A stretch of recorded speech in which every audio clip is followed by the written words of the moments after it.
Good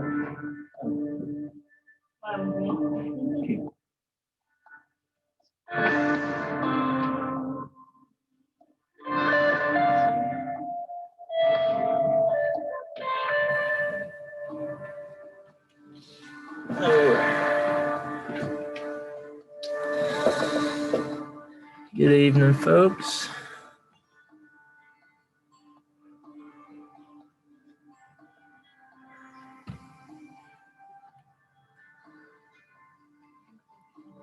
Okay.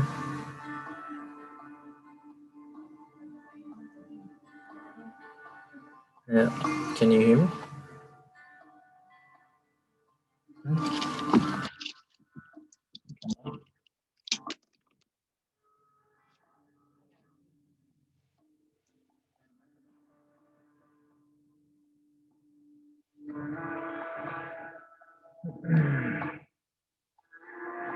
We'll get things rolling here in just a minute.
Alrighty, folks.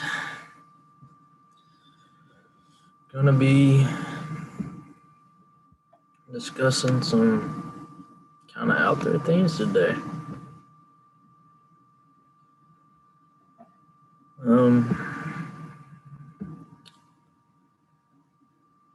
Basically, the biggest part of our topics will be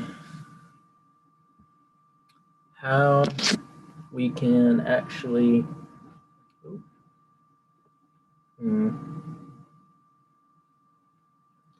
hey, it came on. I'm a floating head now.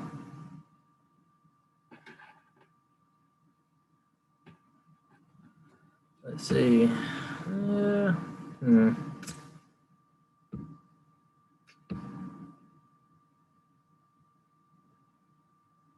That happened. All right, 1 second. I am. There we go. Cool. All right, got that fixed. So, with our discussion today, we're bringing Michael in from What If This Happened. We're gonna kind of do a lot of different things that will be more along the lines of existential thought, some of what we conceive reality to be,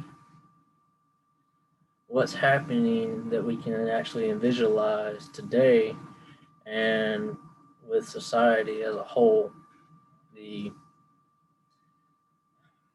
ethereal game, if you were. The stage has been set, and it is a pivotal moment in almost quantum consciousness, whether or not we are the observer or if we are within the same stage. So, some of the deep thought, yeah.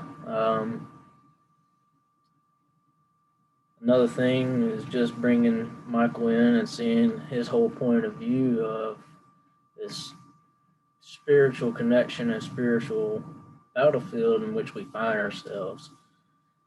So yeah, let's get ready for that here in a minute. Actually, we'd like to kind of keep those tunes rolling for just a bit longer. We'll get the magic happening. Glad to have y'all here, and let's rock and roll and have us a good time. Yeah, let's.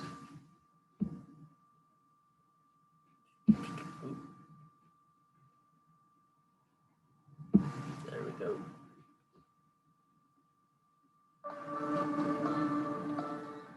So, we'll be back shortly, folks. Ah, dang ads. The dang ads.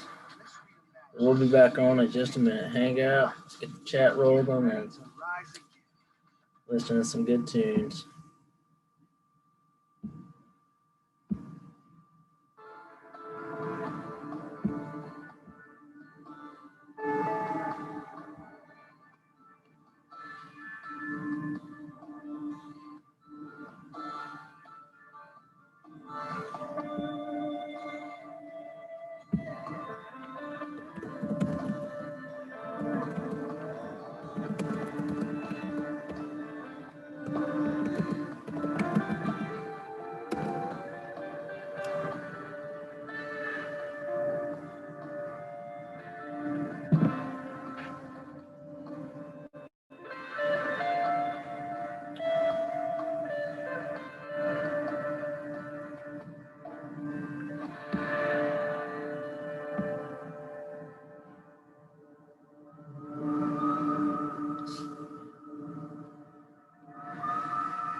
back in, folks. A little bit of psychedelic goodness there. Kind of get us in the vibes. I know we normally do meditations and whatnot. We'll probably do that a little later on at the end of the episode. But just kind of wanted to get in the groove and fill out that psychedelic mindset, because some things we're going to talk about is going to be out there. And it's one of those head turners. So I hope y'all enjoy.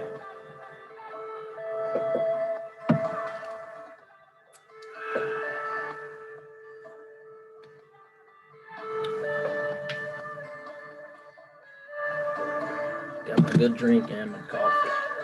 Yeah.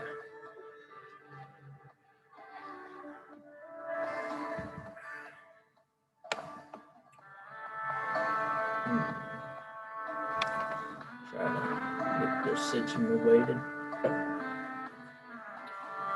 So, kind of get us on track for today.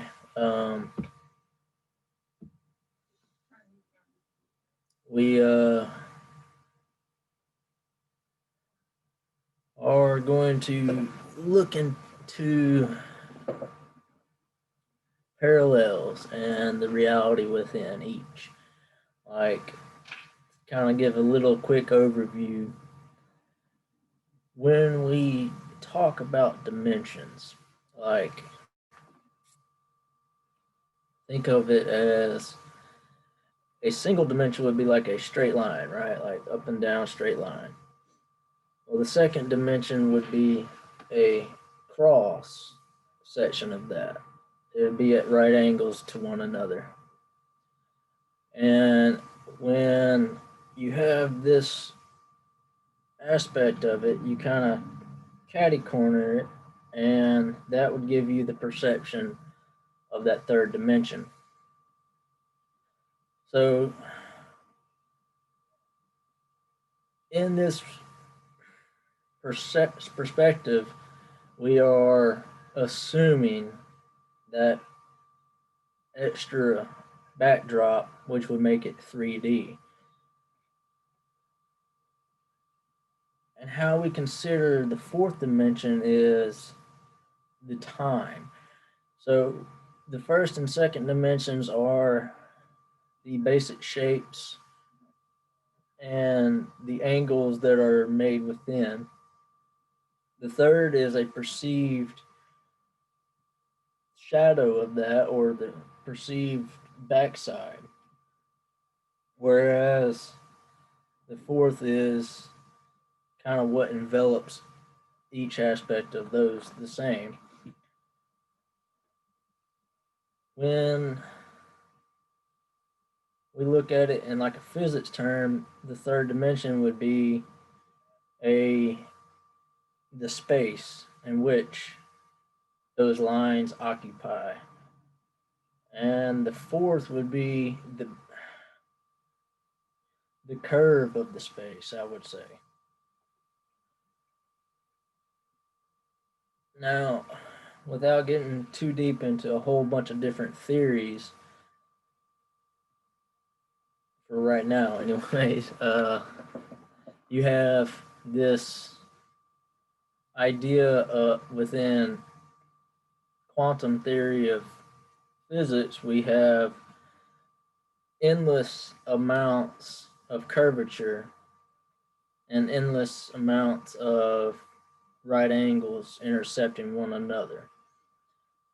This is what would inhabit the physical properties of that fifth dimension. The way I've liked to kind of talk about it and explain before is that fourth dimension, that curve is almost like, think of it like cosmic jelly. And that's why we delineate it as time. And it can be linear in the fact that if you have a bowl of jello, let's say, and the air bubbles inside, it is not part of the construct to have those gaps. It's that they are still there. And in the same sense, where there's gaps in time or space as they converge, would be the small differences between endless possibilities of choice. And that's the way I like to look at the fourth dimension is not necessarily time or a construct, so to speak. I would say it is the inevitability of choice, the go left or go right. Whereas fifth dimension would be not only is left or right a possibility, but straight, backwards, up, down, all these different intersecting segments would become part of the choice. And that is the fifth dimension, how we think the outcome of a probability would be, or the probable outcome of this determining factor. Say, like, do we go to the store today or we wait till tomorrow? Well, tomorrow is not necessarily promised, and there is slight risk there versus the fact of seeking forward into the unknown of what ifs.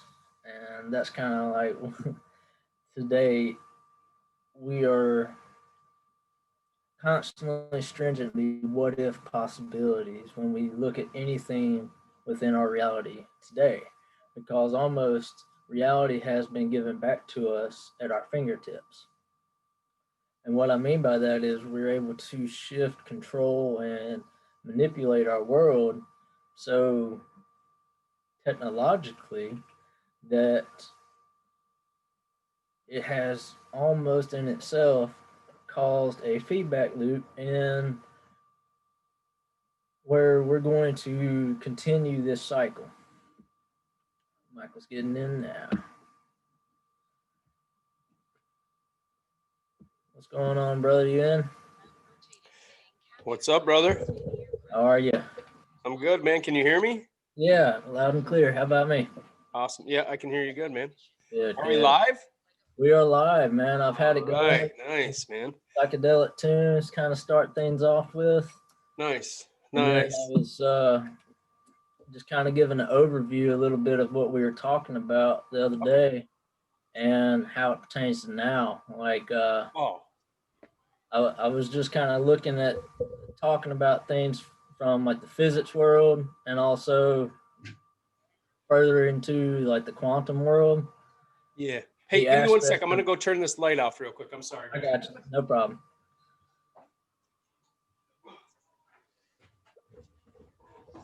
There. All right, that's better. Yeah. All right. Yeah, I was just kind of giving a little overview, just a little bit of the science behind some of what we were going to talk about. Yeah. Not going too deep, but Okay. like quantum theory and stuff, just how when we imagine the fifth dimension, it is taking that perspective of what is thought to be the backdrop. The third dimension is the merger of two lines, and the third would be what we imagine the backside of those intersections would be. Like if we look at a building, we see the front and right, or the left and right face of the building, but we know there's a back half of it, We except we just don't can't. see it.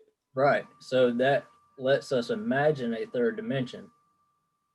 And then the fourth dimension, we've, Oh. right. So the fourth dimension, we've kind of said it was time because we imagine the third as space, right? The space in which we inhabit, and Okay. matter is itself.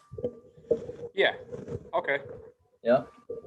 And the I, fourth, I I've heard things about the fourth being like that's kind of where like I don't know if you want to call it demonic or just beings like that preside. And that's a lot of the times some people try to astral yeah, project and then like they'll get you'll get stuck in caught that up fourth in and like, the endless, those yeah, the endless like drudgery of it. I have a really wild theory about this though. Like, kind of like what's that show with those kids? They find that girl in the woods. Stranger Things. Yeah, yeah. Like the upside down would be the fourth, Right. kind of where it's like Now, real distorted and anything can kind of happen, but it's also part of the third, but right. not quite the fifth. Yeah. That show's kind of telling, man. Dude, it gets really telling, but It's very deep. I have this weird kind of my own little hypothesis along with all these other theories. You know, it kind of dabbles in quantum theory of physics and then string theory and chaos theory and all the above because they're all talking about the same thing Yeah. from a different perspective. Okay. All right. So that fourth, what we call time that inhabits the space between one object to the other, and that's why we experience time. And that's Okay. what fourth has been kind of assumed. Well, Oh. all right. So Okay. the best thing I can show that is a perfect example of what I'm talking about is the asterisk sign. And let me get a It's the what now? that I'm about to show you. I'm about to put it up on the screen now. Okay. Um,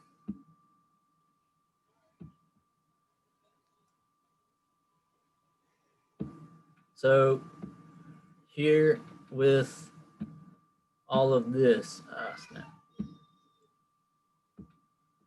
All right, so can you see this one here?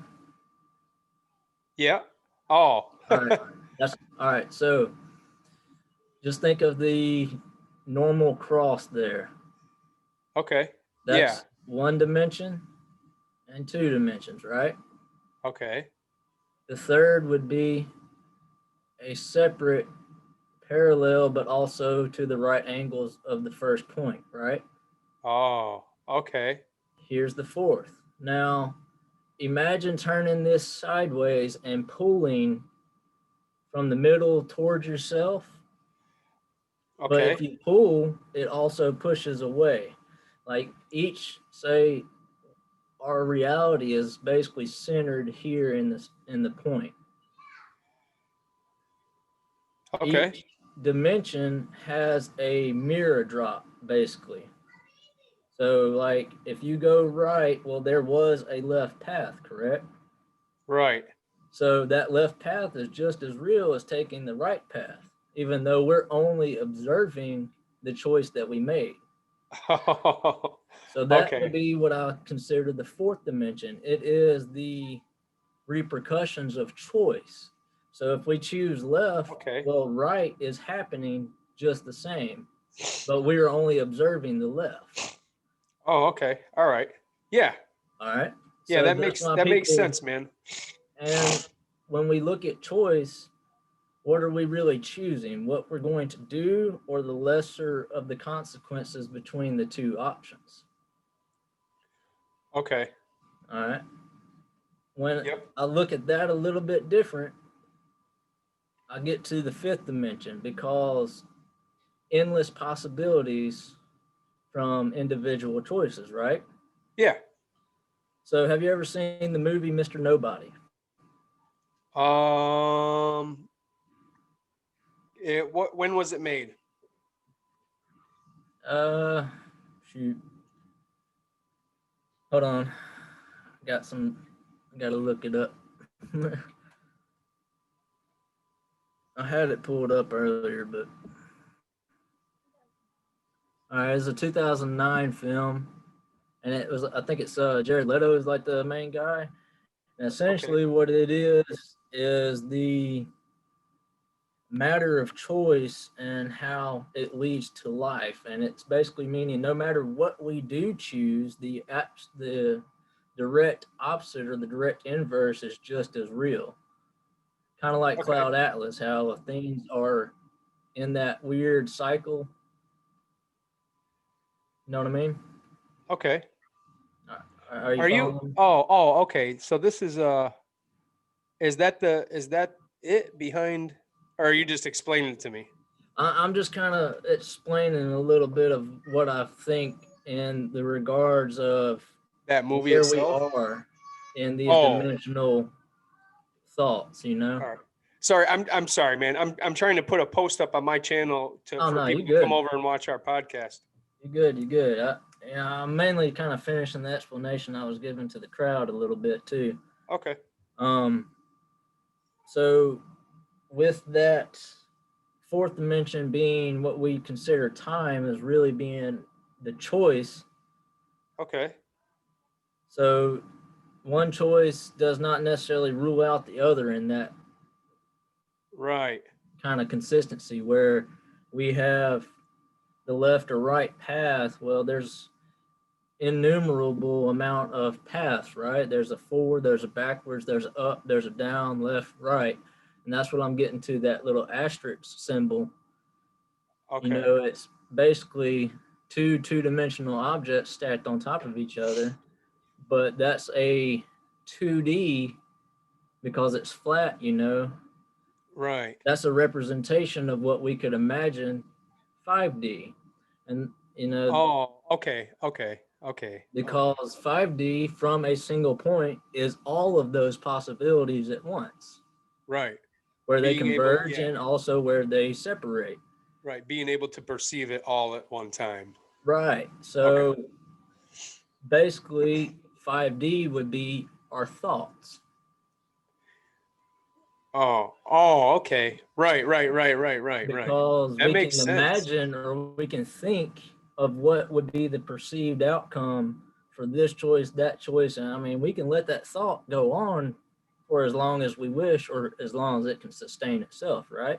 Yeah. That's the basically the presence of the Mr. Nobody movie. Everything, it's a little bit of a spoiler, but I do want y'all to go watch it if this is something that's interesting to you.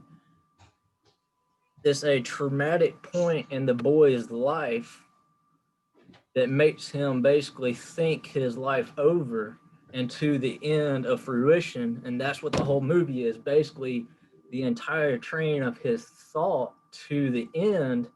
And then Okay. once his life comes to an end, he's back to that boy because that was technically just the end of his thought. Okay. All right. It's wild, but that's what I'm saying. The fifth dimension is the cultivation of our thought, and that would Right. basically be like this little rug pattern down here. Okay. What I have on the right side is called a Mobius strip, and that gets into like geometry and mathematics of how a three-dimensional space is truly just a two-dimensional object folded in on itself, kind of like this asterisk almost. Okay. Because if you were to look at this strip, you think it's more than one piece of paper, right? Yeah. It's not, because it's just how it's curved and folded makes it have that optical illusion, and Okay. that is our 3D.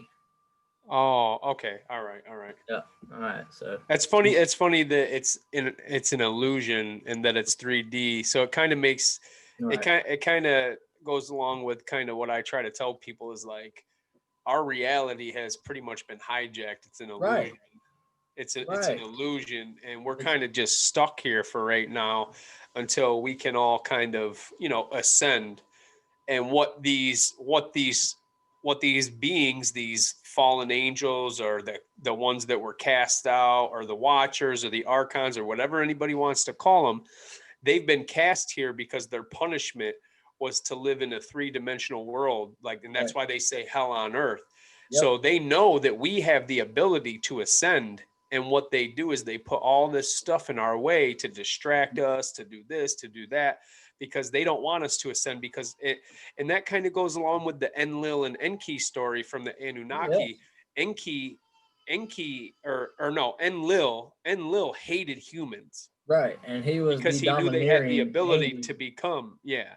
Yeah. And what he did was pretty much do anything he can to against us.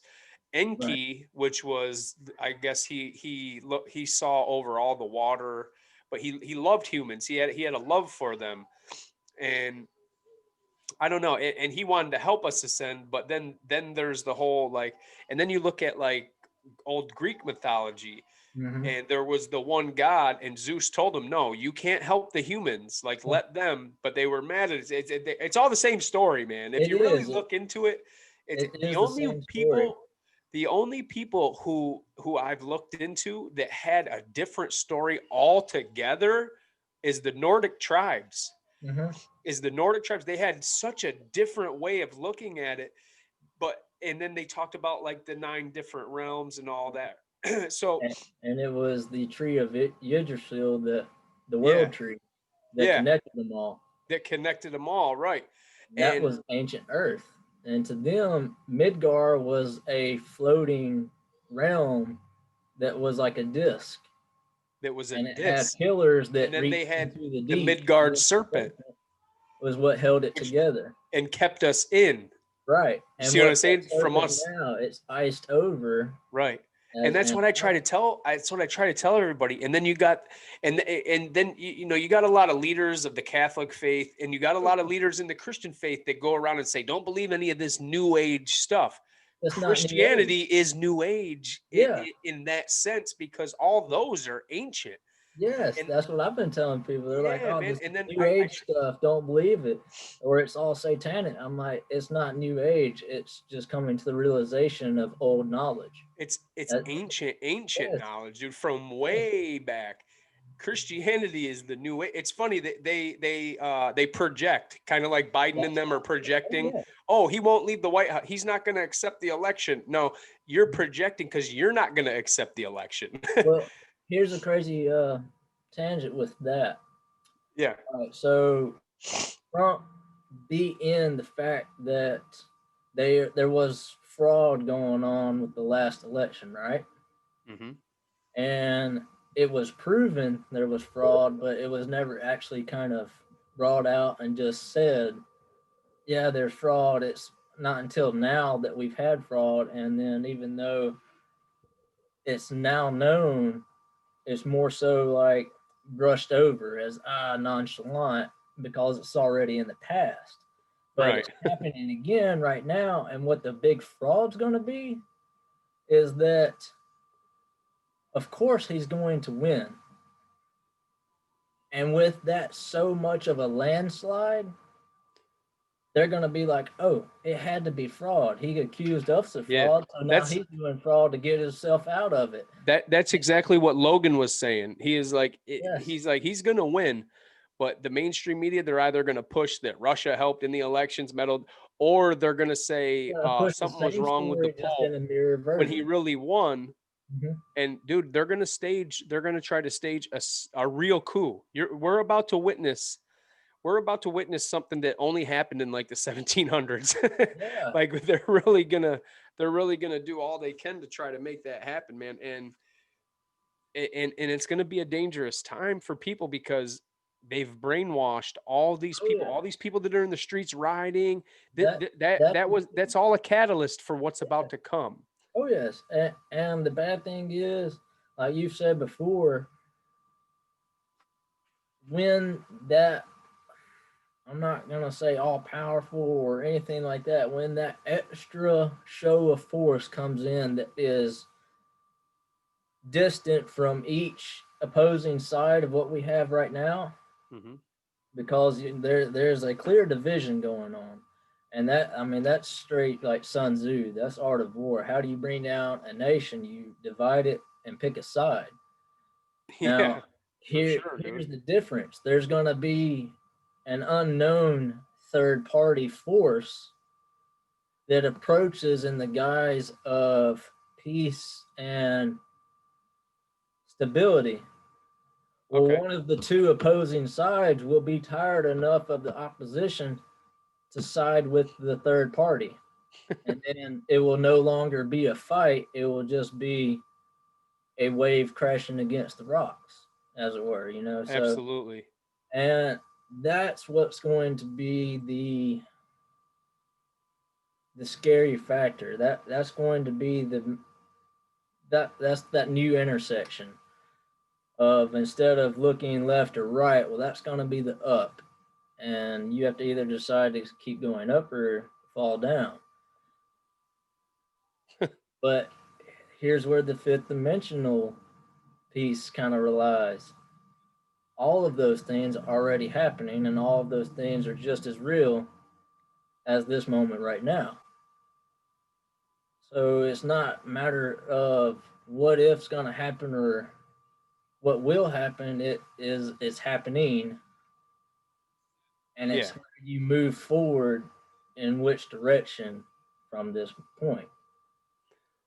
Yeah. So like when you told me that you wanted to talk about the like 5D, how everything that we're witnessing or perceiving now is happening in the 5D.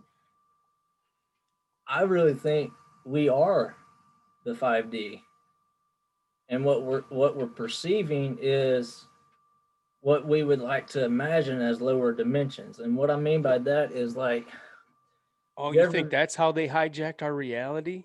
right Like that's because what we're seeing because we're yeah, already there, you we're mean? already there, and Oh, we could shit, possibly be dude. higher. I'm thinking like it could go as deep as I know of 13 dimensional spaces, right? Just blew my But, mind for a sec, yeah, I dude. mean, dude, it gets It gave me wild, the chills thinking about that. but I mean, once you start to think about it, you're like, holy shit. The awakening isn't getting to the 5D, it's realizing we already there or already have been there. Hmm. Because the way I feel like perception is focused is from a higher dimension. You got to think we're all part of the source, right? And the Right. source is, and if you look at it from a Hindu perspective, the source split into 36 perspectives. And from that 36 that was born the three-dimensional prison space. And that's where Gnostics, before like the rise of secular Christianity, it Yeah. was hardcore Gnosticism. And they believed that this material plane was a prison that was constructed by a lesser version of the all. Hey, I'm looking at our podcast, dude, and it's just got your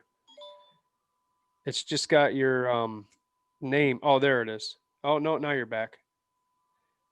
But so if I'm talking, then my face pops up on the screen, and then if you're Right. talking, only your face does. Do you know how to split the screen on your YouTube? Uh, Let me. See here, look, check it out. Yeah. Uh, hold on, I'm trying to. You see how it's just you? Mm-hmm. And then in a second, I'm gonna pop on because I'm the one talking. It like keeps going. There's a way to split it. Nick had to do it the other day. I think you just go on your. Yeah, I'm looking through my. Uh, You do it on Zoom. yeah. I can't remember how to.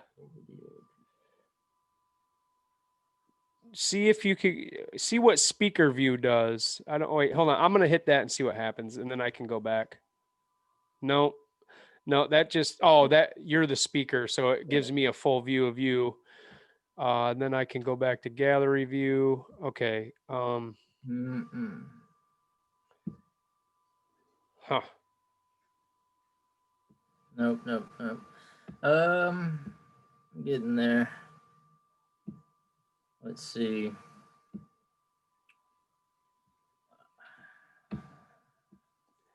Dude, Yeah.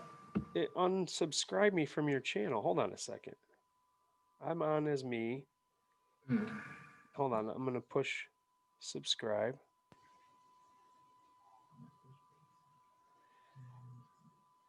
Oh, I'm already subscribed. That's why. How That's about funny. now? I see that it's got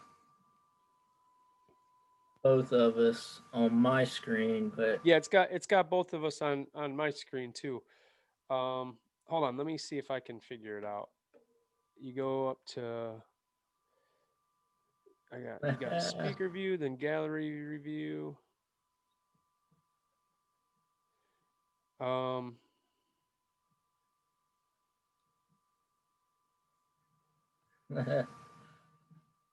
um, spotlight video. no, I don't know, man. There's a way to do it. Okay, so when you move your mouse, do you see up in your left-hand corner it says exit full screen or it says gallery view? Yep, gallery view. Hit There we go. gallery view. Speaker view. No, hit gallery view. I did. Okay. Give it just a second. It might do it Yeah. then. There is a good bit of lag between the two. Yeah. We're going to see right now. Yeah. Sorry, guys. There we go. Oh, we got 15 in here. There it goes. Yep, you got it. You got it. Sweet. You got it with the gallery view. All right, good. Now they can see us both. Alrighty. But yeah, so the crazy wild thinking that I have is we already are in that perspective of the fifth D. Yeah. We're wishing to perceive a third D, and I feel like it's projected from a higher dimension into the lower dimensions. Okay. Because us right now, we are experiencing 3D through perspective, right? Through perspective. That's why To go Kant lower also would talks be. about perception. Uh-oh. I lost your sound. Let me Oh. see. Can you hear me? Very low. It might be my computer, but.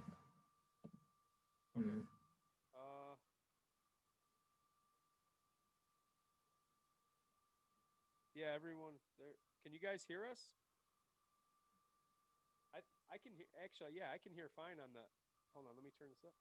It's like almost like it's muffled. So, well, I mean, I can hear you, and Hold on, let me see if I can fix that.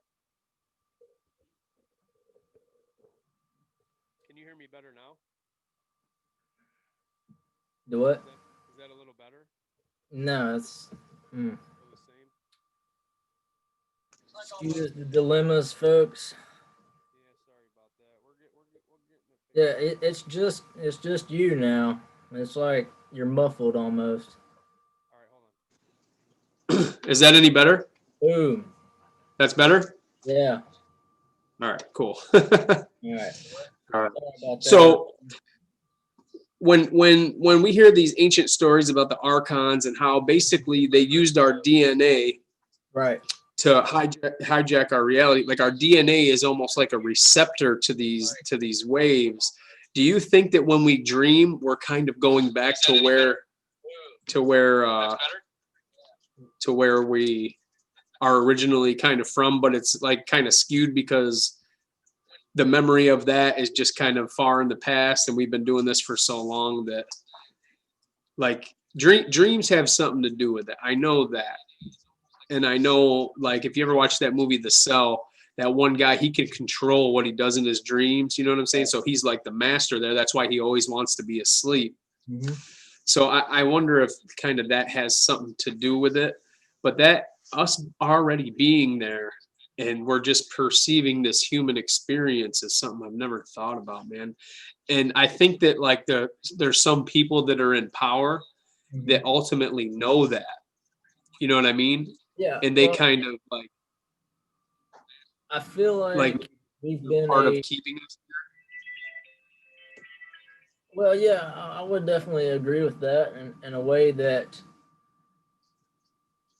so along with all my wild theories with this interdimensional perspective kind of thing would be something along the lines of a black hole theory. And what I mean by that is our thoughts are a projection of the universe in the sense from the point of like a black hole. So I'm not just speaking like just every linear thought, but say the Big Bang. okay. It blows outwards, right? Yeah. So anything that blows outwards like that is going to be reciprocated back inwards. So Okay. the essence of a black hole is a huge amount of energy being compressed and materialized into a concentrated point, depending on the size, depends on the black hole. And so, what if, wild theory, that the universe itself and all the dimensions in between are the explosion from the black hole sucking in the same universe that it created and spitting it out on the other side, almost like a mirror. So every time the black hole basically recreates creation in a way is going to be the exact same except slightly different, and that would almost be like the impact of our choices being the left or the right. So Like a macro to the micro. yeah, Okay. I mean All everything. right. That's So a like I said, dude, dude. You get deep, brother. yeah, I You mean, go deep. Like when you're thinking, like when you're not doing this and you're thinking, you're trying to pull it all together. You know, a lot of people have come up missing doing what you're doing. I They know, don't like when people do I that. feel like I'm gonna absolutely fully open my third eye and then just suddenly vanish into my forehead, like some crazy shit. That would be insane, dude. Dude, I've asked Nick this too. I asked him if he's ever read the book the Celestine Prophecy. Do you know what that is or what it's about? It's by James Redfield. I I, don't. I, I'll take you through it if you've never read it. So Yeah. basically, what this book is about this ancient manuscript that they found in Peru. Down in Peru, Chile. I think Chile. Peru's in Does Chile, it have right? anything to do with the Nazca lines? I'm not sure. I'm not sure. Well, anyway, so they found this ancient manuscript in Peru when they were at an archaeological dig. This is in the late 80s, early 90s, somewhere around in there. And this is a true story. You can ask people that are down from that area, and they'll be like, "Oh yeah, in Peru. Oh, I'm sorry, it's Lima. It's in Lima, Peru. Peru is the part. Okay. Anyway, so they found this ancient manuscript, and it talked about the 9 insights of life, and the Catholic Church had their mercenaries go, dude. They were killing priests that had any copies of this manuscript. They were killing anybody, killing people. This is a true story. This really happened. Now these 9 insights of life talked about the first one was there's no such thing as coincidence. So and the example that they used in the book was have you ever been walking down the street and see someone that you know but you haven't seen them in a long time, and you get that feeling? They're saying don't just let that person walk by. If it's someone that you used to talk with, say hi, because you're supposed to get something from that. So every interaction, basically there's just no such thing as coincidence. Every interaction that you come across, every situation has something to take from it. And whether that is something good, but even if something bad happens, you're supposed to take away okay, that's what I don't want, basically. So that was the first insight. The second insight is trying to break yourself from, so 1,000 years ago, right? Everything that happened had to either do with A, God, or B, the devil. This tree died because the devil was incarnate, whatever. They had that mentality, and they didn't let the science of things take place. But this book doesn't say that science is true and spirituality isn't. They're saying that you need one just to have the other. You know what I mean? You Basically forming the aspect of 2D, like the bridge between this line and that line that intersect. right. Yeah, absolutely. It's funny how we've gotten into this modern view of physics and quantum theories and all this, and it's basically like you're saying, it's old knowledge. It's been It's there, ancient. just not It's broken down into scientific terms that right. we think are common today. Right. It's ancient stuff that's Yeah. been there. That's what I'm saying. It's like a repeat of things. It's almost like, have you ever been between two facing mirrors Yeah. and see It like just goes on, right? yeah. Well, my idea is you only see how many dimensions you're able to perceive. Like Right. it goes on forever. Well, you're someone whose consciousness has started from a higher level of dimensions, and then if it's only like say 3 or 4 due to angles, you're only perceiving that many Right. different dimensions. Right. So it's really wild, but one goes this way, one goes that way. both of them are just as real and just as infinite. Right. So that gets on that tangent, like with what you were just saying, Yeah. that first law or that first prophecy. So Yeah. No, absolutely, man. Absolutely. And then it just goes on through these insights. One of them is like the parents that we have, like our biological parents, they our energy was already there, and we had to, like, our energy had to find two people that were like compatible right, to have that energy. And then also we're supposed to kind of like do like what our parents weren't able to achieve, we're supposed to learn from what they couldn't and what they could, and kind of like perfect certain things. One was like, one teaches you like how to see auras and stuff like that. So basically throughout the book, as his story goes, the insights, they go in order. You have to like experience them in order to achieve that. But when you just said like, I think I'm going to just go into my forehead, like just disappear one day. So um as he's going along, so what happens is his dad died. He goes to this place in the mountains where they had this little cabin, and he's swimming in the lake, and he just sees the beauty, and he like loves the beauty of it all. And he goes to get something to eat at this restaurant, and he runs into one of his ex-girlfriends, which is the first insight, right? You know, don't let that go. So she tells him about this manuscript, and she was like, I don't know, man. She was like, I felt like I had to see you. I think you would be interested in this right. manuscript. So he was like, you know what? I don't got anything else to do. I'm going to fly down to Lima.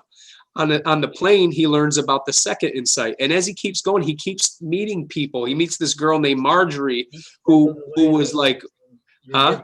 getting each step of the way into awakening.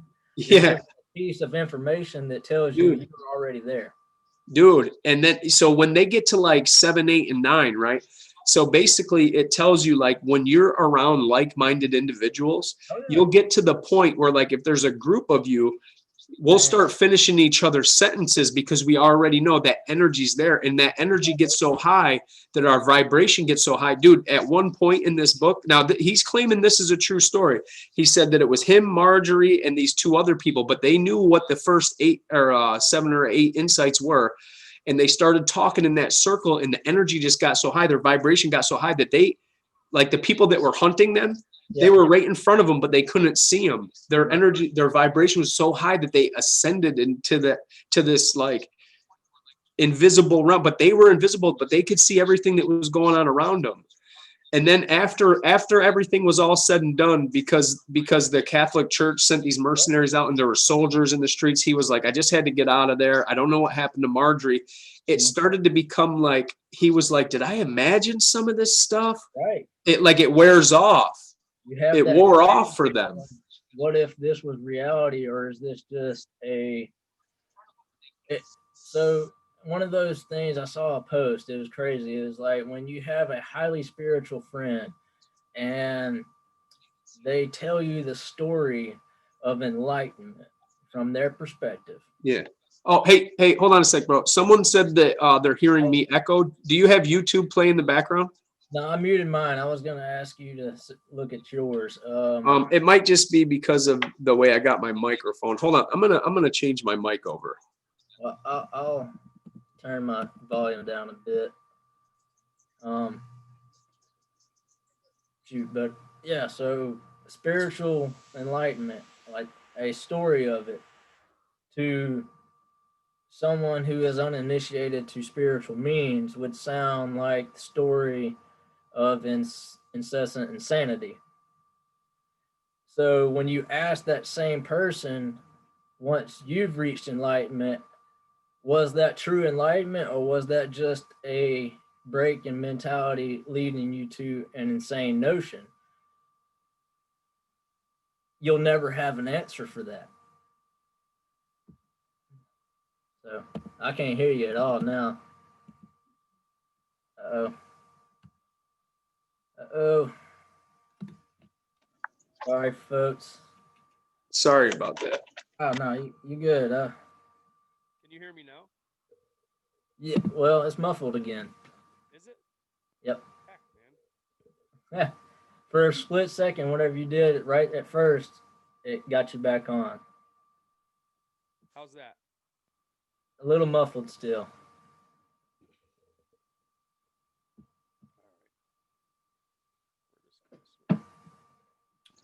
All right. How are we doing now?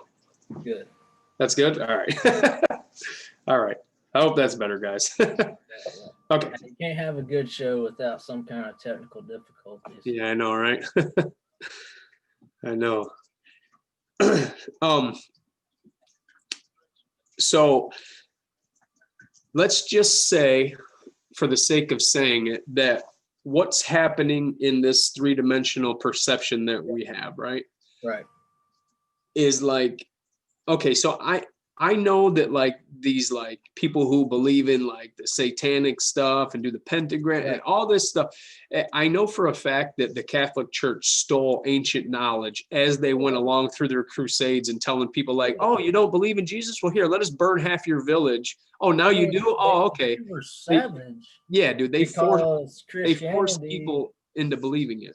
was basically constructed on the foundations of barbarism. Yeah. And that goes back to, I mean, the Vikings, to Celtics, to the Gauls. The Gauls turned into a sophisticated society that was still barbaric, and then they got on the building civilization instead of tearing it down, which made Rome, and then Rome did the exact same thing in reverse order.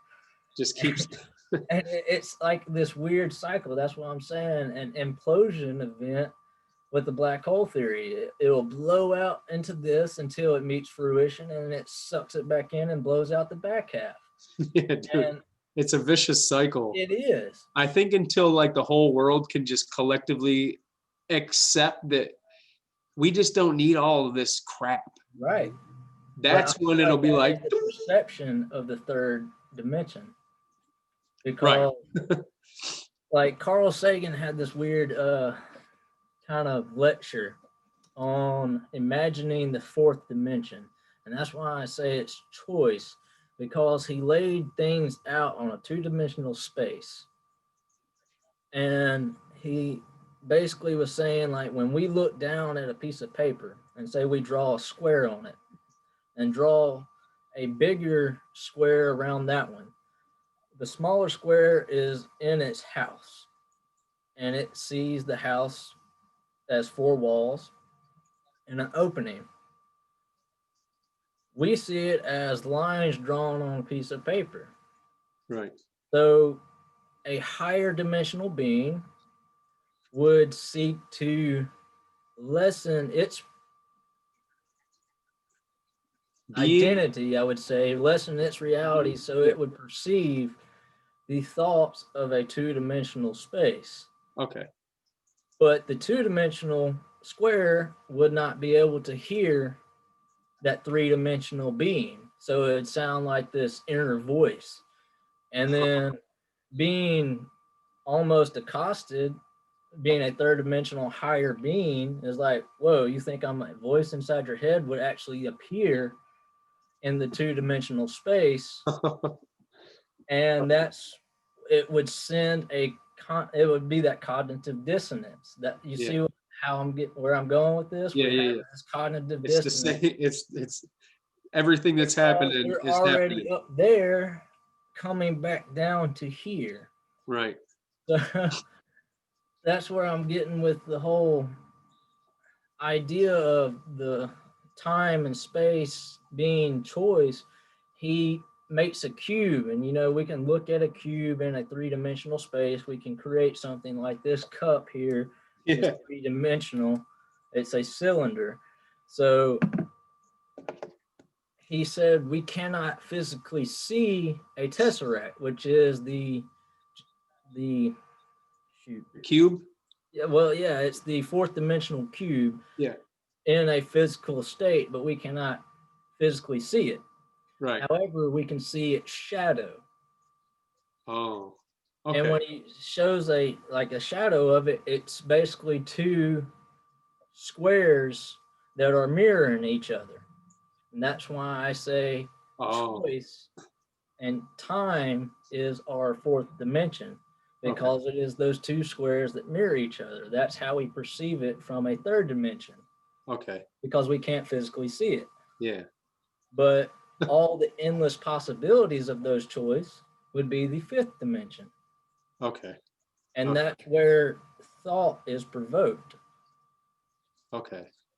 So that's That's why there's a war on consciousness, man. right. Because yeah. And The that's why mass these awakening isn't getting Luciferians, somewhere, it's waking up to where we are. right.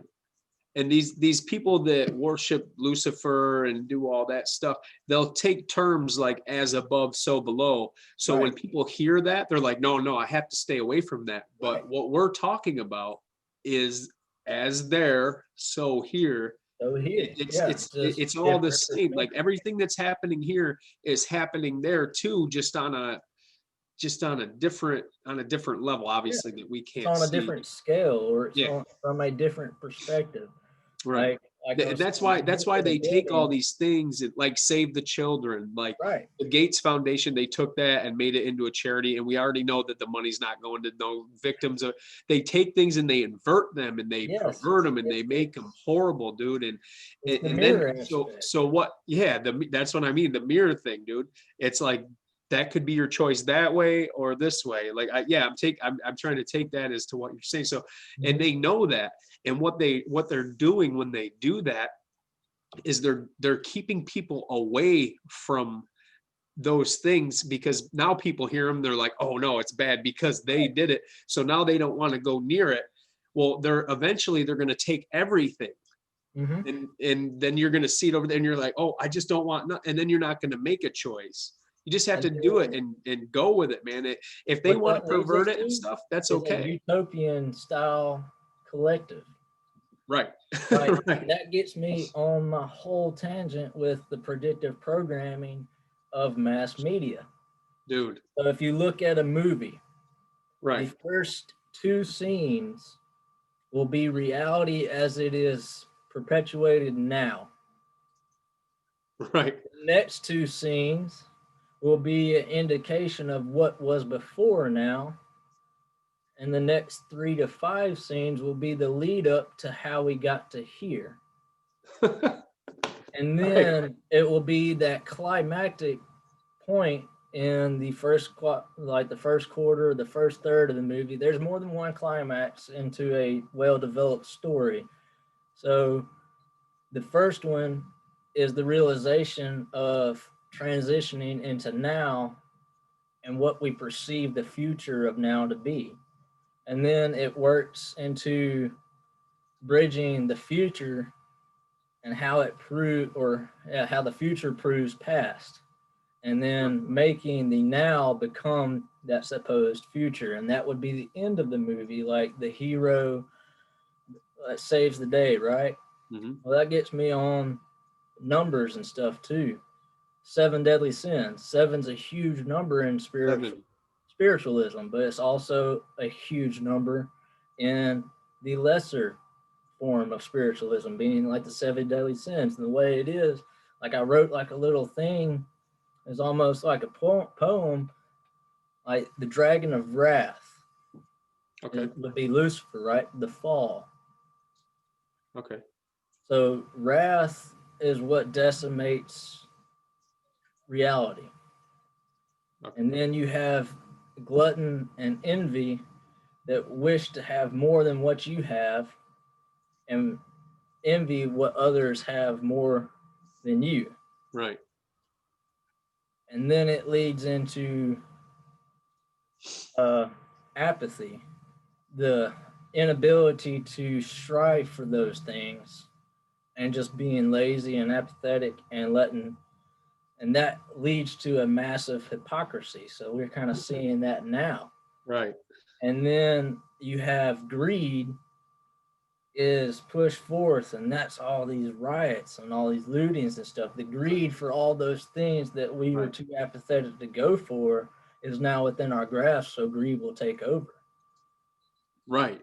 And then from that, you lust, and lust is many different things. It doesn't have to be sexual. Yeah. It's you covet You're things, obsessing over something. Yeah. right? You covet those things greed has instilled in you. And then you have pride. And it's not pride in who you are, it's in pride in the course and the journey that you have taken to this point now that will lead you into the wrath of those who spur against your pride. Yeah. And that's how the cycle is built back over. Right. And And it just goes, keeps repeating itself and repeating right. itself and repeating itself. That would be the back half of a choice. Dude, So I take my hat off to you, brother, because that was a really good breakdown, and people need to understand that that's how, and it happens in that's how succession they like see that. it. Yeah. They see the back half of a choice. That's what I'm saying. Like when we make a choice, what are we really choosing? Between this and that, or the supposed outcome or the supposed consequences of either one, and we pick whichever one's more favorable. So Right. their Whichever tactic, one's most beneficial is the one we right? grab onto, no matter what. But Instant sometimes that means gratification. sacrificing yourself, and in all actuality, who seeks their own sacrifice? That's where I'm saying that that fourth dimensional demonic mentality would be the back half of those choices. If we choose this for the lesser of two evils, well, they'll take the greater evil and use it for their gain. Okay. So you see where I'm getting at with the whole political stage. That's what I'm saying. Like it's a massive game It's just a built upon a movie. stage, and your choice really is if you're going to play as an actor or you're going to be an observer. Are you paying for the ticket, or are you getting paid by the ticket? Right. I mean, I Right. know it's really like And listen, don't think that you guys are just screwed no matter what. right. No. I'm not saying that either. Don't take it in the sense that like, If oh you're well, on that, if you're in I that forgot to make a cycle, choice and the choice was made for me. It's never like that. You yeah. always have. It's just if you get caught in that cycle, that's what's Right. gonna. That's what the cycle There's a is. step out of that. Right. And Like, it, we can and it's step back. the easiest way to do that is to realize you are outside of it. It's your perspective that makes you think you're confined to that cycle. Right. So that's where the consciousness and that like ethereal mind, the ethereal body, all these highly intuitive spiritual teachings as old as time Yeah. get watered down into religious sects or philosophical teachings or Right. metaphysical ideas. Dude, These that's are what I've been all telling parts everybody. of the same whole. These belief systems that they give us to Right. choose from are just there to take our energy. They don't give a shit what one we buy into. They don't care what one we buy into because the outcome is still the same. We're giving ourselves completely to some belief system, whether it's political, religion, even when it comes to like an occupation, that's why I hate that when I hear, oh, jobs, the unemployment. Like, dude, jobs, the monetary system was just another system for us to get sucked into, man. We don't really need it. Like, now we live by it, and we have been living by it for so long that I don't know if we could ever come out of it knowing a different way, because there's just too many people that rely on, here, I'll give you this and you give me this. You know what I'm saying? Like, but that's the same as a barter system, but I just don't think that anybody could do it without money. But Sweet Chariot just said something. They create all stress in our lives so we don't discover how powerful we are. And that's like so true, dude. We don't have freedom of choice. We have freedom of the choices they give us. Like that. It's not it. If you pick a choice that's outside of the choices that they give us, they have very harsh consequences for you. It's like Royal Rafe. Do you know who Royal Rafe was? Royal Rafe? Yeah. Okay, so basically what he did is he cured tons of cancer patients. They gave him 18 cancer that guy. patients. He cured all 18 of them through frequency vibrations and UV lights. So was that the Nigerian doctor, or was that? No. He was an American guy. Okay. He so with the UV lights, he would pinpoint the disease, the dis-ease, and Yep. then with frequency tones, he would find the tone, because you know how certain tones can shatter glass. That's like Yeah. when an opera singer shatters a glass. Yep. So he would figure Tone out which vibration tone. will also shatter tumor Yeah, because a tumor right. can And that's be exactly what he did. He shattered that cancer inside, and dude, he completely cured him. And then he died of some real mysterious causes. And then his papers were taken by the FBI because they were saying that they're confidential. right. And now Right. because they don't want cures, they want Yeah, they they want want the to other side of perpetuate that, like you gain. were saying. They want the mirror effect of a cure, which is the back half, which is just a slow process. They just get you to Getting die to that. slower. Right. Right. And it's all for perpetual material gain. And that is the cycle. That's that trapped in third dimensional space. Those who have fallen to the seven deadly sins of higher beings. So that would be like the angels from ancient books, the fallen, the Yeah. watchers, the Nephilim, The archons, you all know, that, yes. all of it. All right. So when we talk about these ethereal races and stuff, what most folks don't understand is like, are you talking aliens? Are you talking demons? Are you talking angels and stuff? Now I'm talking us. It's Right, all us in some different visage of that reality. right. Like we're all part of the same divine spark. We are the fallen, Right. in I a mean, sense. we're yeah, but we're everything. Yeah, We're we're part of that infinity. We are connected to that divine spark. Like when it was split, it right, is the right. infinite We're all a consciousness. part of it. We're a part of all of it. Yes, yes. Right. The infinite consciousness being expressed in this being, in this body, in this perception Yeah, of this moment. It's not a what was, what will be, it's the right here. And right here is infinite, just as we came from infinity. right, right. And that honestly gets me on something even more crazier than us being in the fifth dimension, but actually being in the eighth. Why do we see infinity so much? Why do we perceive infinity? And that's like the limit of our mathematical ingenuity. And Oh, like that gets me also on zero. Like zero isn't the absence of things, it is the culmination of everything. Zero isn't the bottom number, but the highest number because it's a loop. And within that loop creates endless possibilities of like my little black hole idea. Push out that way, pull back in through this way. That would be zero. And from that we have one, two, three, four, five, six, seven, eight.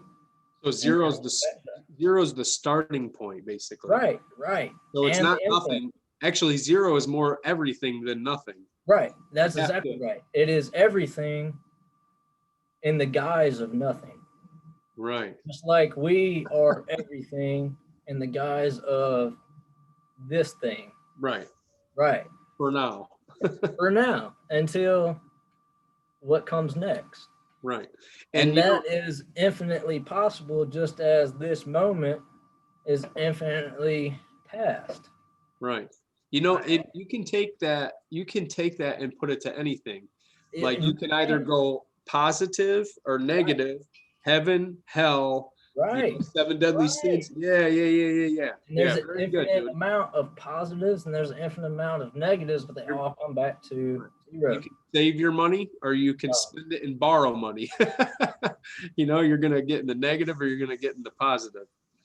Um, so I've been wondering yeah.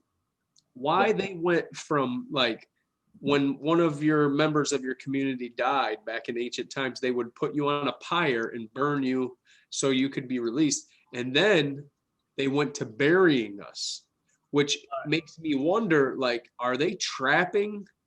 Oh yes, we are. Is that Well, trapping those souls in it, there because you're it not is. able to leave this? Like, is there? I don't know, man.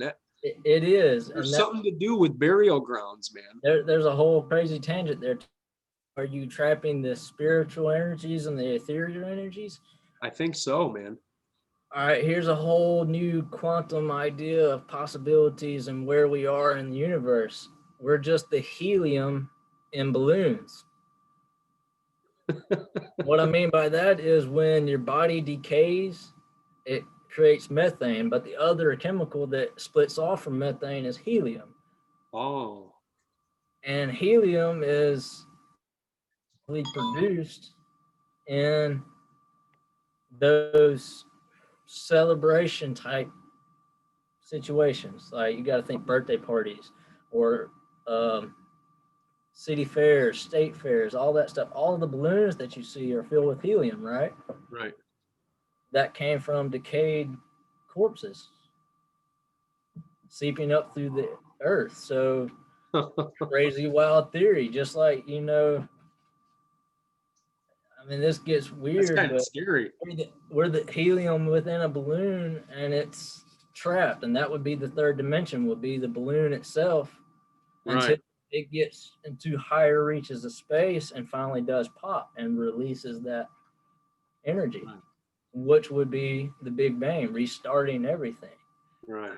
Man, that's what I'm saying. Like any idea that you could possibly have within the set of possibilities You could put to right. could be anything, and all of them would be real.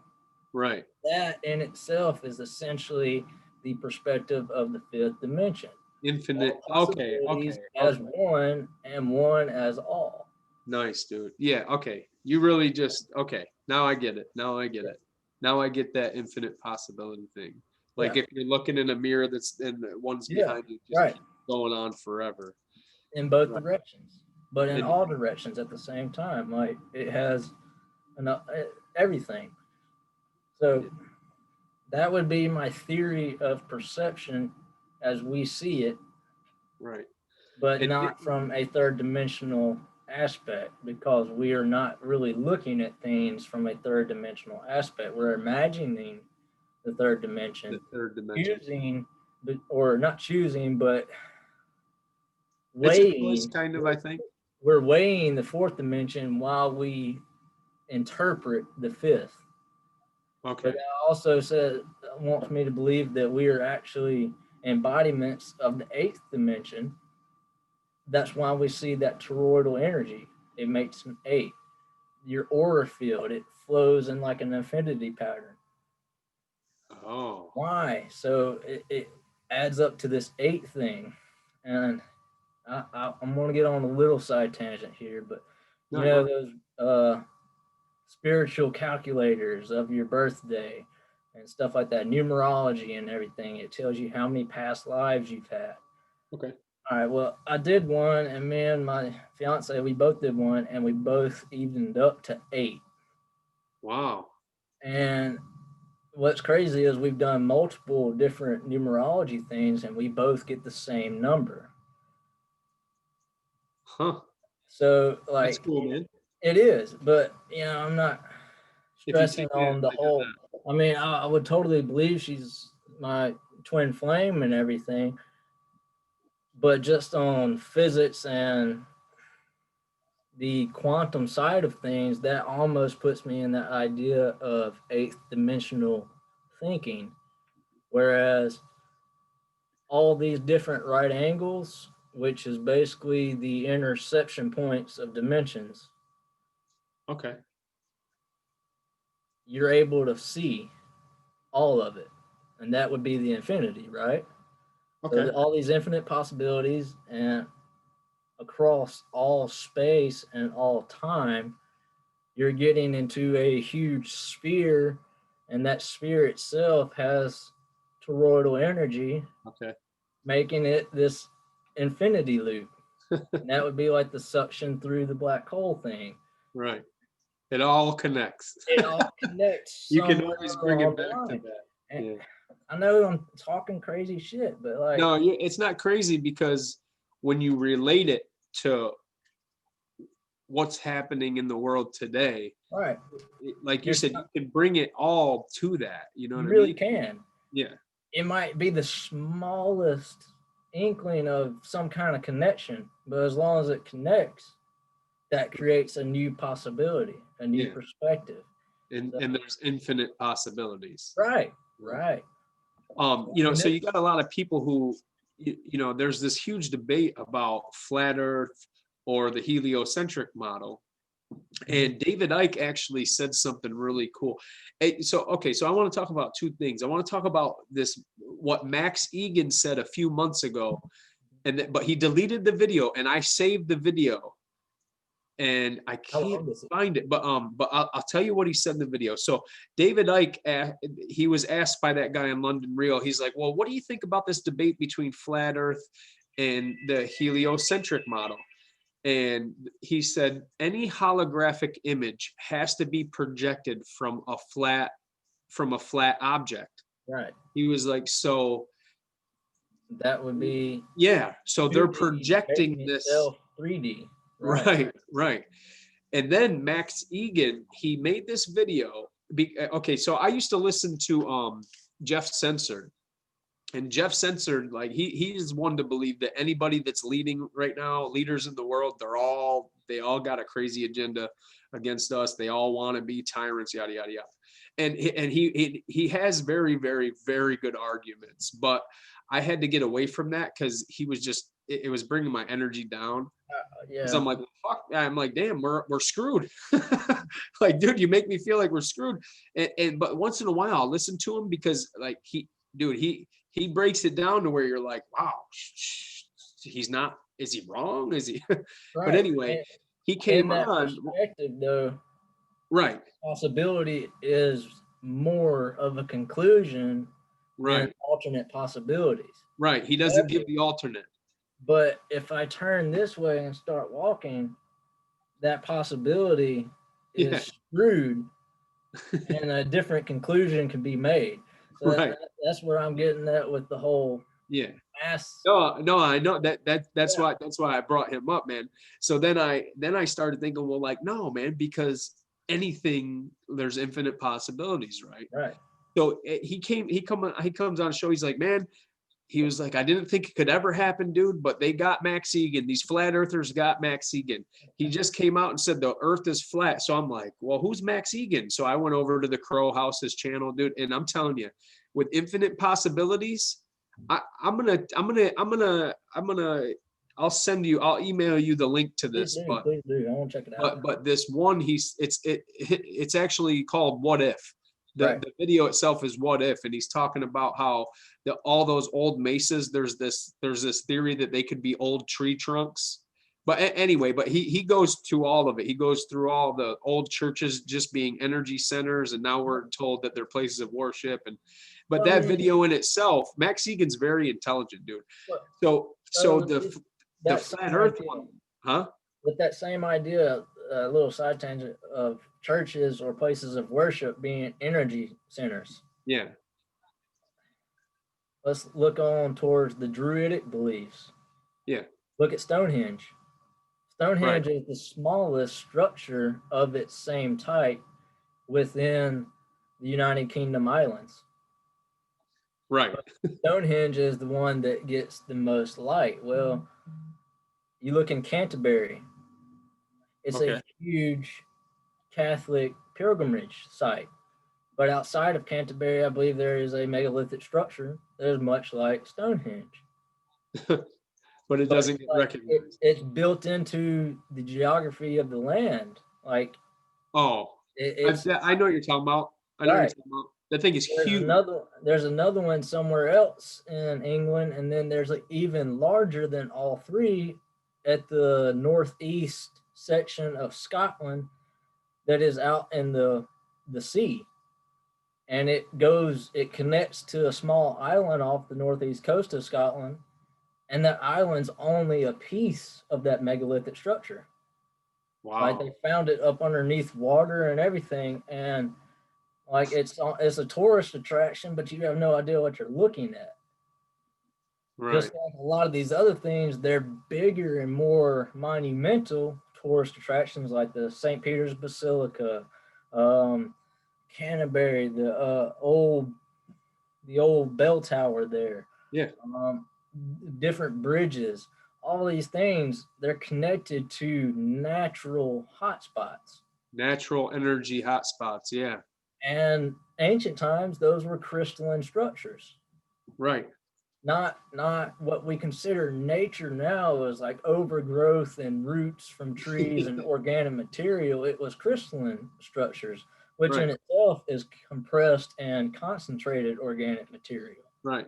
He So talks like, he talks about crystalline structures in that too. yes, I'll send you the link to that, dude. Yeah, his older videos, like, so for the past few months, he's been on this whole virus lockdown thing because he lives in Australia, and he's like, dude, this is like, Australia is the catalyst for what's about to happen in the rest of the world. Like, they're really going hard down there, it's on dude. the far bottom right. Well, and we're technically in the far top left. That's a mirror.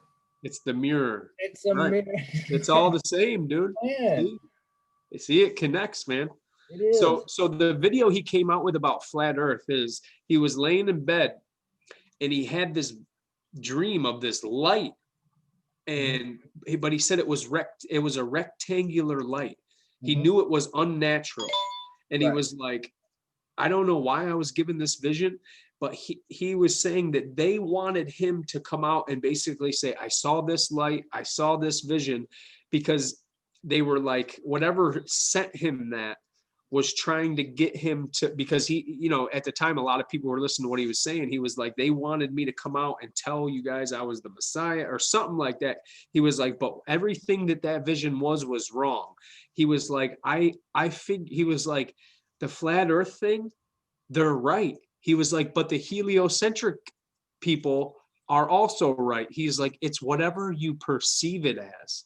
Your reality is whatever you tell yourself your reality is. Mm-hmm. And Yes. but that video, he made so much sense. And I was like, oh, I went back to click on it, and it was gone.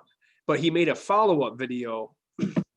But I had downloaded the first video, and dude, I can't get it to pop up in my downloads anymore. I'm pissed, dude, because I was gonna use some of that, what he said in that video, and I can't. I downloaded it, I saved it, but it just won't pop up in my downloads. But so when he said it is what we perceive, I'm like, wow, Yeah. it's right. Like, if I tell you, like, hey, look, you see this amber necklace, you're like, yeah, yeah, yeah. I'm saying, okay, you see the colors like brown, light brown, black. All right, so now I put it in my hand, right? Now, you tell me, is it still orange? And you say yes, and I'm like, well, how do you know? Right. How do you know that that's in my hand and it's still that color? You don't, because you can't see it, right? That goes along with Schrodinger's cat. You put a cat inside of a box with an inlet for methane. And at the same time, right this moment, that cat is both alive and dead. Because, Right. of course, an overload of methane is going to make Yeah. the body toxic and then eventually die, which this is empirically proven. Right. But at the same time, it is also empirically proven that that cat is alive because we put it in the box alive. Just like how you're saying, to shade something from our visual perspective makes it both true and untrue all at the same time.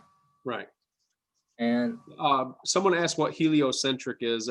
Heliocentric is like the globe theory, the theory that the Earth is a spinning ball. yeah, helio is the sun. So like that go, but Yeah. when you start to look at all that, you look back onto mythology and stuff throughout. Oh, Sol Helios. Right, but Helios. that is even more ancient than that. Sol Victus. It goes back to this being named like Mithras, and that's like old Nordic. And Oh, then Mithras. Yeah. right, that is the crowned deity, and it is the top of the triangle, whereas the bottom left of the triangle, and say let's just take it to uh Christian perspective, the top of the triangle, the light bringer, so the crowned Okay. sun, Lucifer, the left in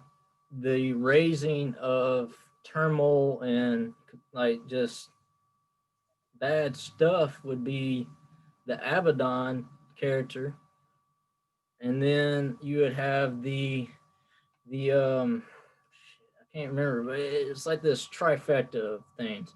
And our It's almost modern day, we have them a modern day visage of all of them, in the black cube, the Statue of Liberty, holding a book, right. chalice of torch with a crown.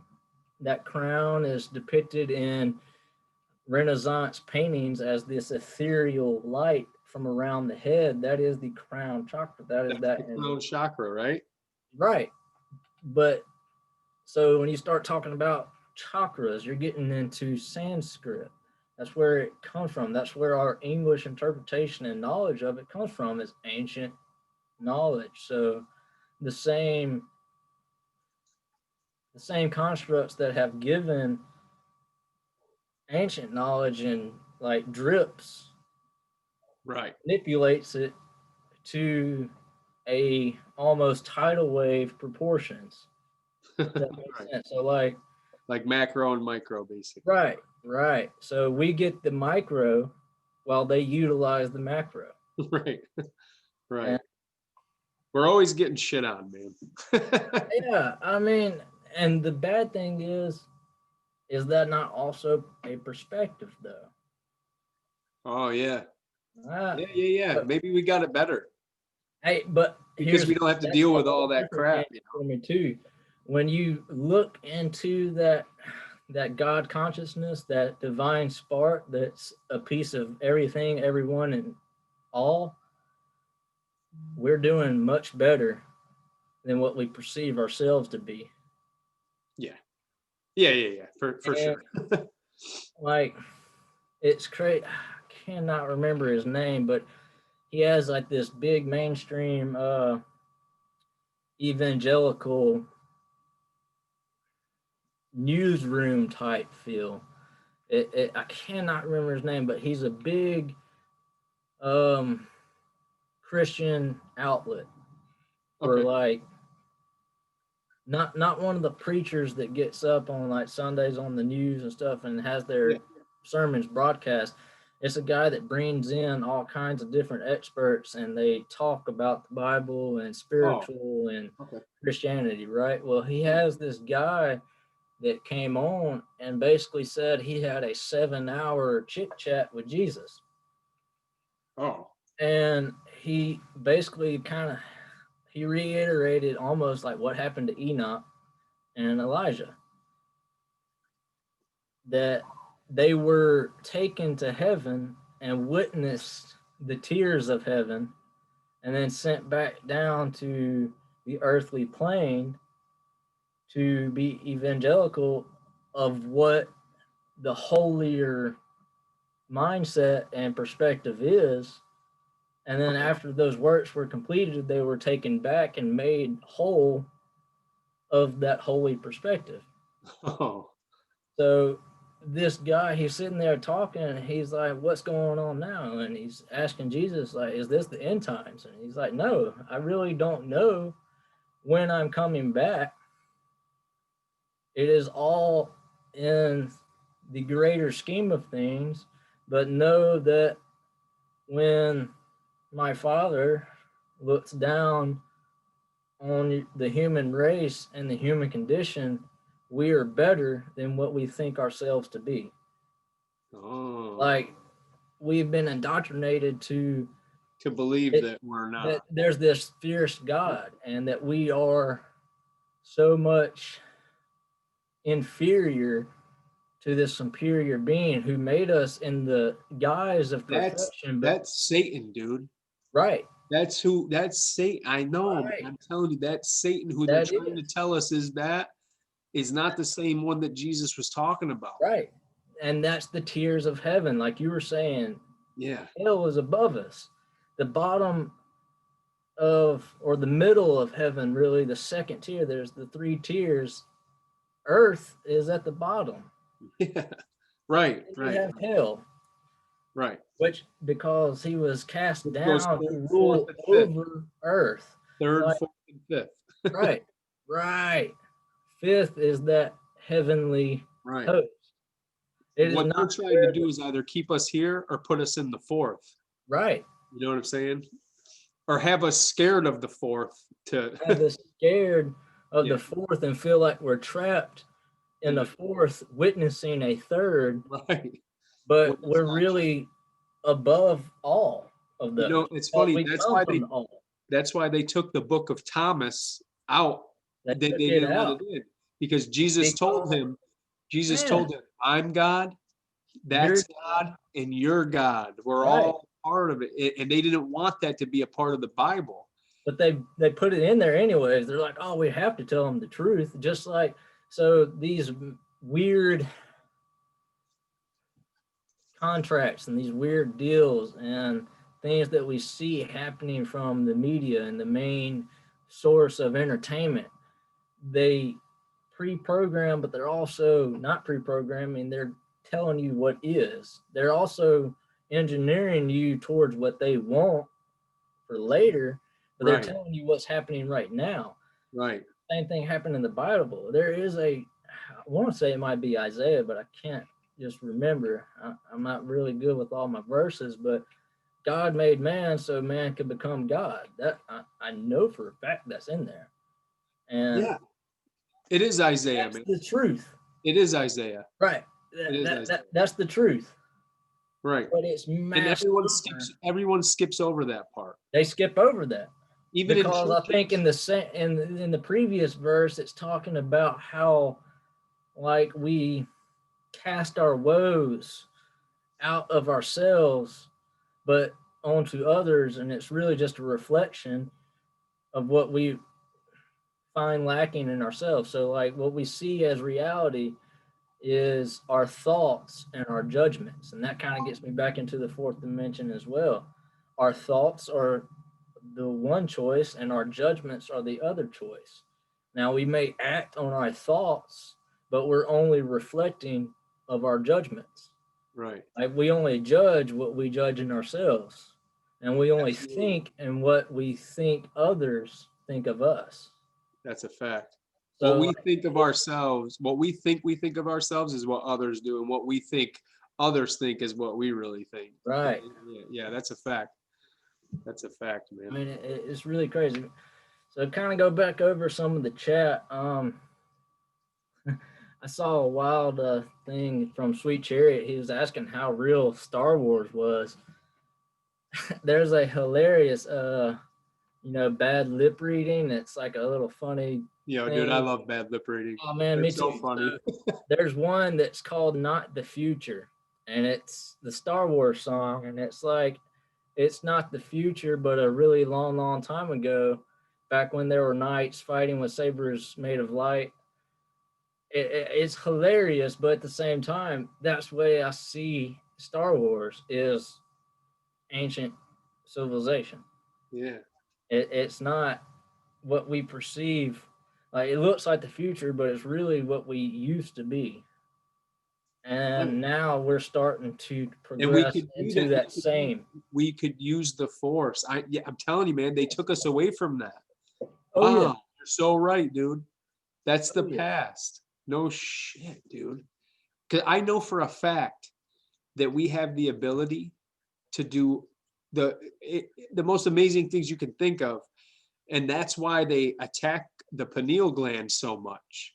That's why they put these chemicals in there, because they know that will help us get to that point. That's not the only thing, but then they know for a fact that our beliefs end up becoming our reality. So if you sit there and tell people from their birth basically that you only use 10% of your brain, you they're going only to use believe 10%. that, and they're not going to yeah, dude.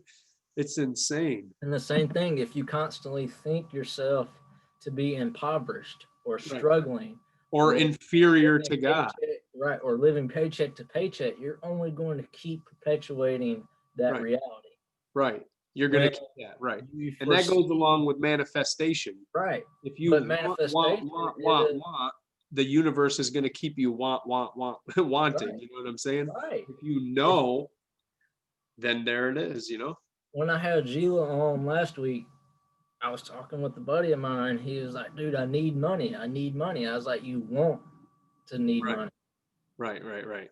It's going And to that changed his perspective entirely. He's like, holy shit, I never thought about it like that. Yeah. Like, it's the want of needing money that always keeps you in need. Right. Right. But You're if so you comfortable with that you feeling. are grateful and comfortable with what you have, You'll have better everything. things come. Yeah. Right. Dude, I learned that the hard way, but once I learned that, dude, And it's usually almost better to learn the hard way. You have to learn the deepest truths. Yeah. It's almost better to learn the hard way on a lot of things, you know, on a lot of things, because then you can appreciate it that much You more. appreciate it more, and you're also able to. And it'll stick in your brain a That gets lot me more. on another cycle of things. Yeah. With movies as well. It shows you how things were, or it shows you how they are right this second, how they were, what we did to get from there to here, what we envisaged to be that journey, and then the end. Right. And it continues with your speculation. So, same thing. All right, let's just take the last 100 years. Depression era parents, or even before that, kind of like shortly after Civil War. You were young as hell, married, still going through Years old. puberty, basically. Yeah. What the hell do you know about the greater meaning of life and how to sustain yourself? So you're struggling.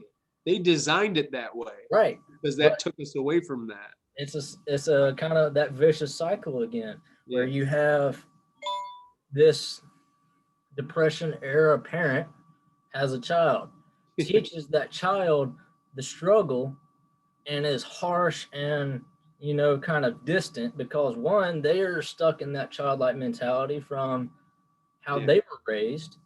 Right. They had to do it early, so they push that on to the next. Yeah, man. The next generation would be like that baby boomer generation. Conserve, because I struggled. I don't want you to struggle, so conserve and have that conservative mentality. Yeah. And then from that conservative mentality birthed a rebellious mentality. Yep. So that would be like your hippies and all that generation. And now we're figuring out, future proofs past, brother. Future proofs past. We're going back. We're going backwards as we go forward. Back. Yeah. Wow. Yeah. Dude, I wish I could give you a fist bump, dude. That makes so much sense. We're going back. I'm gonna have to wrap it up here in a minute, dude, because I got the kiddos are past bedtime, man. Late. Yeah. Dude, we hit some good stuff, dude. You gave me some good insight, man, on what. So I've been putting a lot of exposing like the evil stuff that's been going on, and I actually that's been pretty much what I've been doing. So my next video, I'm gonna make like an uplifting video. I'm not gonna put anything but good things, because also what that's gonna do is show people like, look, this is what's worth fighting for. You know what I'm saying? What's worth standing up and saying, look, we don't want that anymore. So I'm gonna make a very uplifting and just a beautiful video so people can see like, oh, it's not all doom and gloom, man. The only reason that we expose the doom and gloom is so you can see what you don't want. That's the only reason I do it. I put it out. I don't put it out there because I know, like a lot of people know fear sells. Right. A lot of people know that. And so that's what they do, but they never give you a solution. And that's what I always try to do in my videos, is say, hey, look, man, this is how we get out of this. Like I always say that, like, look, if we were all just to come together, I try to give solution. And that's why mainstream media has always been so popular, is because they'll tell you, oh, this, oh, that, oh, this, but they never push on a solution to that. Mm-mm. They always just tell you what's happening. Right. They make it sound like that's it. There's no way out. No, there's always a way out. And because I try to give it an engineered conclusion, just like every movie, every script. Right. They're trying to play it by a script, but reality and the existence of things is not scripted. It's an endless variation of points and intersections. And those intersections, and so kind of branching back to that whole endless possibilities things, how you said there was never any coincidences. Right. I feel like that is two of those parallels bumping into each other. Right. Kind of like deja vu is almost you reliving a past experience similar to what you're experiencing right now. Right. So the coincidence would have having a link between those two parallels starting to kind of key you up on it's all of it, Yeah. not just what we think it might be. It's everything collectively, man. It's collective. Yeah. It's wild, man. It really is. Yeah. Absolutely. Well, what do you say to coming on to my show Um, sometime towards the end of next week? Let me If you see. can, just shoot me a time you can, or shoot me a date that you will be able to come on, even if it's not next week, then the following week. Let's see. Maybe the following week. Next week, Okay. it'd probably have to be like Friday, but I'll touch base with you Yeah. a little Yeah. bit Touch base. more. Yeah. So, All right. And then what we'll do is we'll promote your channel too while we're on there, and get seriously, man, because that's how we do it. That's how we got to do it. We got to get people. You've gone up I though. really What are you at? appreciate Like, it. I do. what are you at? Um, You're at 170, so that's good. yeah, man. I've slowly grown. I did have a big spike when Nick made that flyer for me, and then Yeah. after you Yeah. posted my video again, that last one I did, Dude, Monday Musings or whatever, and once you hit 500, you're gonna be like, it's gonna be like, and then once YouTube realizes that you talk a lot of truth, it's gonna go. oh yeah, it's gonna slow down. So, but I'm not like with YouTube and stuff. I'm just kind of putting it out there just because that's the favored medium. Yeah. I, like I think where a lot of things go wrong is like monetization, kind of having that cord attached to you. I'm not saying that's a bad thing either, because I mean, what you do is exceptional. So you need those extra little strings to help you pull a little harder on those incoming perspectives and those also incoming seekers. So whereas me, I'm talking crazy shit, man. Take it for what it is. Yeah. Right. But then Yeah. also kind of, add it to what's going on today, like Right. on a different level. That's all, man. That's all. All right, brother. Well, it's been good, man. It's been good. Also, hey, let me know, because I shared it in a poll, like, hey, can you get over here to watch this now? And it went from like 15 to like 36 at one point. You had 36 people. You got 28. You got 30 in here now. But when you're done doing this, tell me what your playbacks were. Gotcha. You know what I'm saying? Yeah. Because these are, dude, lives are good, dude, because lives get you, they get you subscribers. Not only that, they get you, it pushes you out there I just like to, the community too. yeah, absolutely. Yeah, I've had people a few see it. recordings where it's just kind of me sitting here on one tangent and Yeah. talking about it. No, And it's good, man. It's good. And it's always good to see what people are saying in the chat and stuff. It's good to get it. You got third eye activated. Oh, dude, you got Don't Drink the Kool-Aid too in here. yeah, Dude. I saw him. I was like, "What's up?" He's a new sub, so that's awesome. I like his stuff too. So y'all go check out Don't Drink the Kool-Aid. He's got some wild stuff himself. Yeah. Yeah, But absolutely. yeah, I'm really appreciative to you and Nick over at Good Lion Films, because it's kind of through y'all's provocation that led me to actually even just getting on here and talk. I mean, like you said, when like-minded individuals come together and start talking about the smallest of things, the biggest possibilities open up. Yeah, absolutely. So, like, Big Nay, man. Thank you. Thank you. Yeah. Oh, all right. He is DDK, man. He is awesome. He's very collectively, like, you definitely think before you speak. yeah, You know what I mean? But your brain has the capacity to sit here. I mean, if you think about everything that you and I just talked about, that's a lot of thought put into that. You know what I mean? Because you're taking it on these different dimensions and levels, and then you know, like, what do you call it? Compare. I can never think of that word. Comparing it to everything that's happening now. But even taking, like, when you said the helium thing, like, dude, you can just make it all come together. And that is what they don't want us to do. They don't want us to think like that. They don't want us to. That's why philosophy, like, there's no such thing as philosophy unless you go to college for it. They don't No. teach it in schools. They don't tell you about what philosophy is. You know what I'm saying? You gotta, dude, philosophers, like, back in the day, were like, everyone listened to what they had to say. Right. They And don't it want was nearly philosophers. what me and you are doing right now, and it drew a crowd, just like when Yeah, Jesus was spreading the gospel. He would go into the middle of town and just start talking. Eventually, the entire town was there to witness.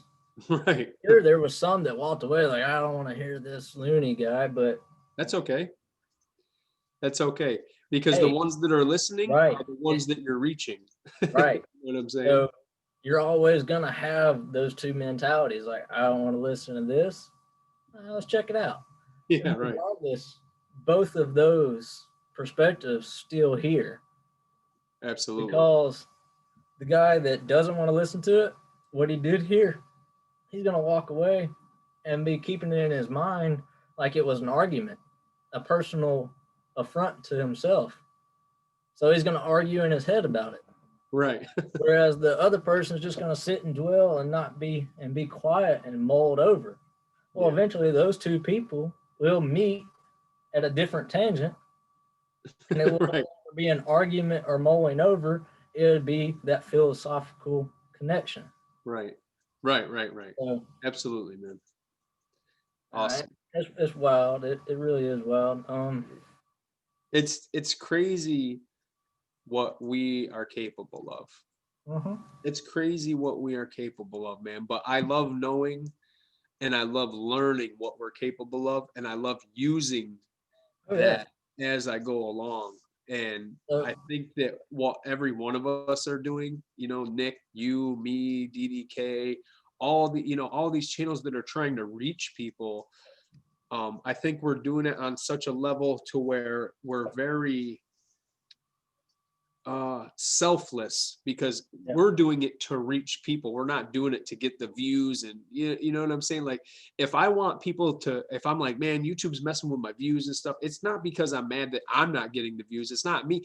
I'm mad that they're not getting the views, like the people yeah, that need to be watching it. That's what I get upset about, because I know that sometimes someone's sitting at their house or wherever they are and they're feeling alone, and right. I want them to be able to click on and be able to see one of us and be like, "Oh, I'm not alone, man." Right. And then That's pass where I that on. was 2 months ago before, it took y'all, and especially my lady. She was really prodding me. She's been prodding me for, she's like, you should just talk. Like, I mean, these all started from, when I was a stoner way back in the day, just talking crazy shit. Well, the non-influenced mind will take those radically influenced ideas and start to shape and mold them. Yeah, So yeah, that yeah, that's the culmination of all this. That's what I'm saying. I know it sounds crazy, and it's like that kind of back porch what if talk, yeah.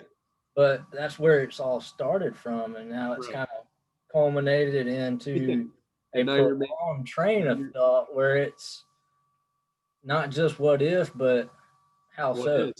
is, what is, and how so. Right. Absolutely. All right, brother. Yeah, I won't keep you too much longer. No, it's all right, man. I I just, appreciate you coming in. I do. yeah, no, man, I had a good time, man. I love having these conversations, and I love getting out there and doing different things, man. And like I said, man, we'll get you over on my show either at the end of next week or the following week, and What's we'll up? do it up, brother. Oh yeah, I'm looking forward to it. All I right, really brother. appreciate it. I'm glad Yeah, we had this chat.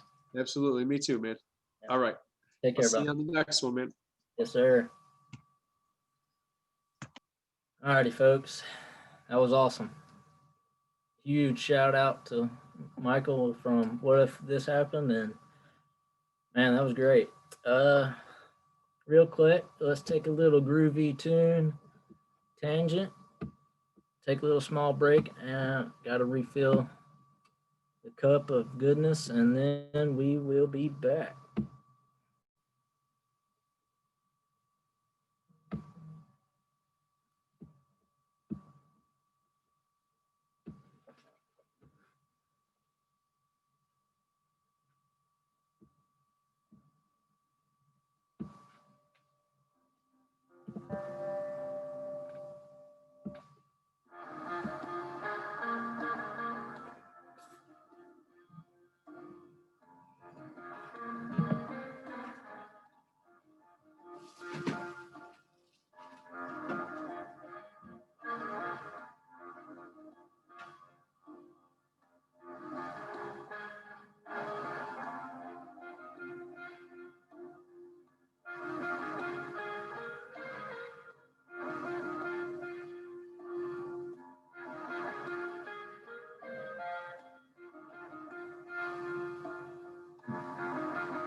What?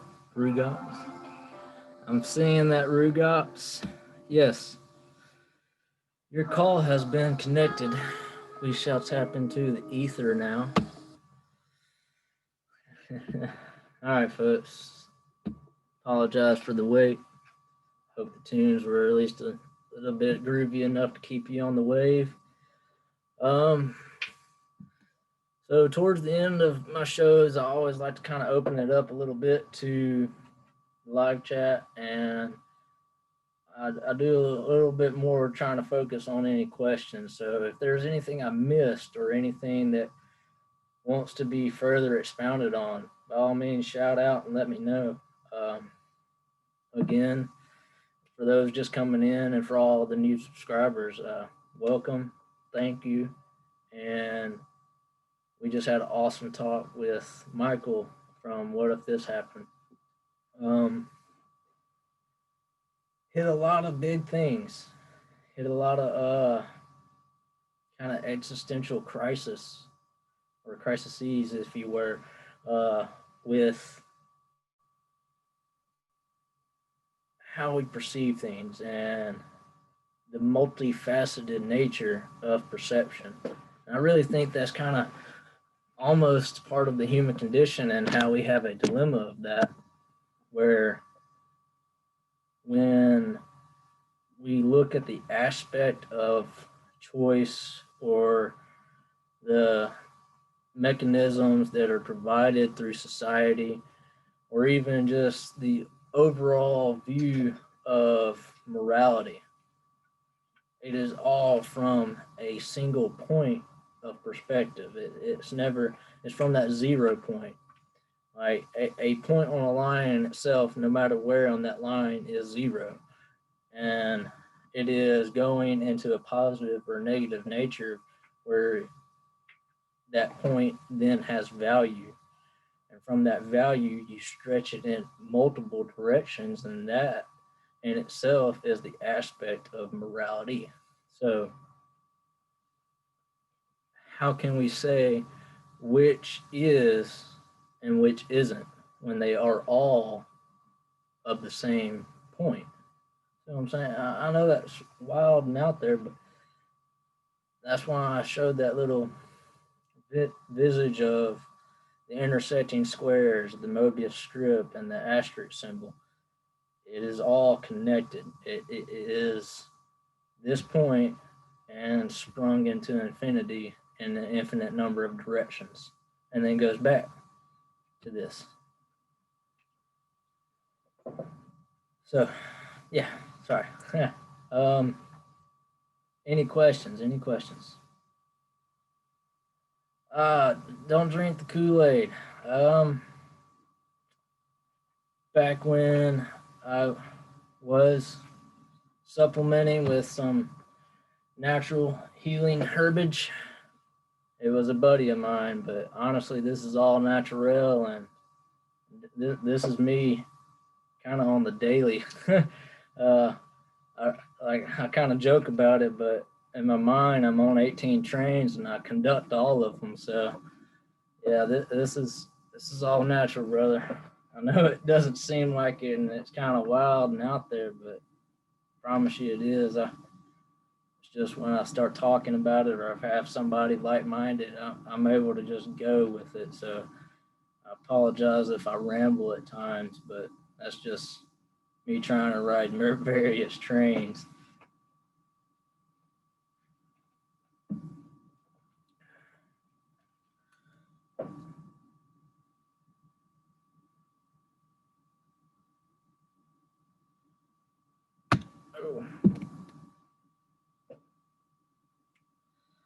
Oh.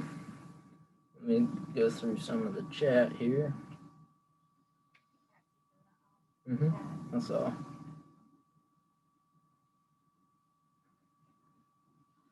So I'll share my screen to that whatchamacallit. Yeah, that little bit of jam groove that we had there. Show you what it was. Let me see. No, it won't. Let me pull it back up actually. There we go. Oh. Ta-da. All right, folks, for our little intermission, it was this right here. The Reese Stone, Stories of the Astral Lizard. And it's about a hour-long album of melting your mind into cosmic grooviness. Pretty righteous. If you fall asleep to it, I would like to tell you that you'll see the inverted side of your brain. So it's crazy.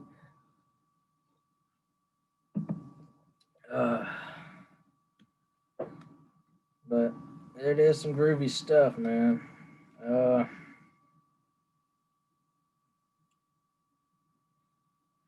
Yeah, DDK, and I've had multiple times where I will be having that same type of conversation, or even not so much of wide view, just merely breaking apart perspective. And I get looked at funny. And a lot of times it's also looked at like from this trying to be high and mighty philosophical. And that's not the case. It's more so a observation of perspective. And yeah, William, heard you, brother. We are gonna probably do a little bit of thing. I'll make sure the volume's a little more copacetic with my speaking on the later on with the meditation. So, yeah, it's well, almost on that strain of this is a huge big play, and it's either you have the choice of being on the stage or in the audience. It's like more often than not, I look at myself as someone in the audience, but as like a critic. I like to observe, and I do this constantly. I'll observe behavioral mechanisms in society. I'll oh snap, Rugops, I didn't. I'm sorry. But yeah, I'll observe like emotional tendencies. I'll observe the machinations of a authoritative figure over those in which rule is applied. And it's in these observations I start to find little tendencies of this massive continuum that is literally all the same. And it is really this crazy ideal of what if and how so. Like I was saying right there at the end with Michael, if you ask what if, you come to a conclusion. But the very next question of that conclusion is how so? And you basically have to repeat everything that started from the what if. And it's almost like the scientific method, like you have uh, to have validity in any type of theory or study or stratagem of thought. It has to be replicated or at least be able to be dissected so that two points of view can be made of the same picture. And it's this weird continuum. That's what I'm getting at. Is the this that would be that infinity loop. That's almost that eighth dimensional rift that we find ourselves in, where if we are riding on this train, we're going to see the ups and downs of it until we loop back around and go up and back down. And I don't know. It's almost like a roller coaster for quantum theory into string theory merging with existential perspective. And it's when you want to just look at it, it hurts your brain, to be honest. Like trust me, I feel like I am on drugs sometimes just because, like, shit, why am I thinking this? But, so Rugop's question, the 1911 Terra Nova expedition. I did look it up, but I haven't really dug into it yet. It's probably going to be one of those things when I'm at work and just need some time to let my mind kind of bog down from work. I'll dive into something crazy. So I'll probably be doing that tomorrow. DDK, I'm just talking, man. Do I feel like I was chosen for this in the sense of helping people? If I help people, that's a wonderful thing. But at the same time, I don't like to say but. Uh, turtle. That's yes. Um, at the same time, when we look at this conversation, I'm it's just me speaking, and whether or not a profound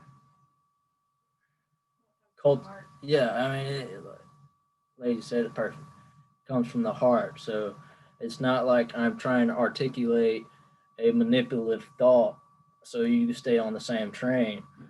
It's an organic conversation. It's a organic train of thought. There is no objective. It's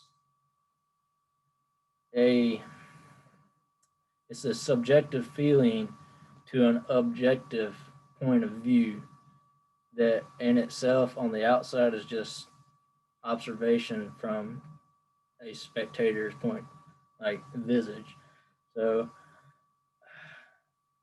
yeah, when I actually think about it, I get a little tongue tied because, like, is there purpose or is there just continuum of that train of thought?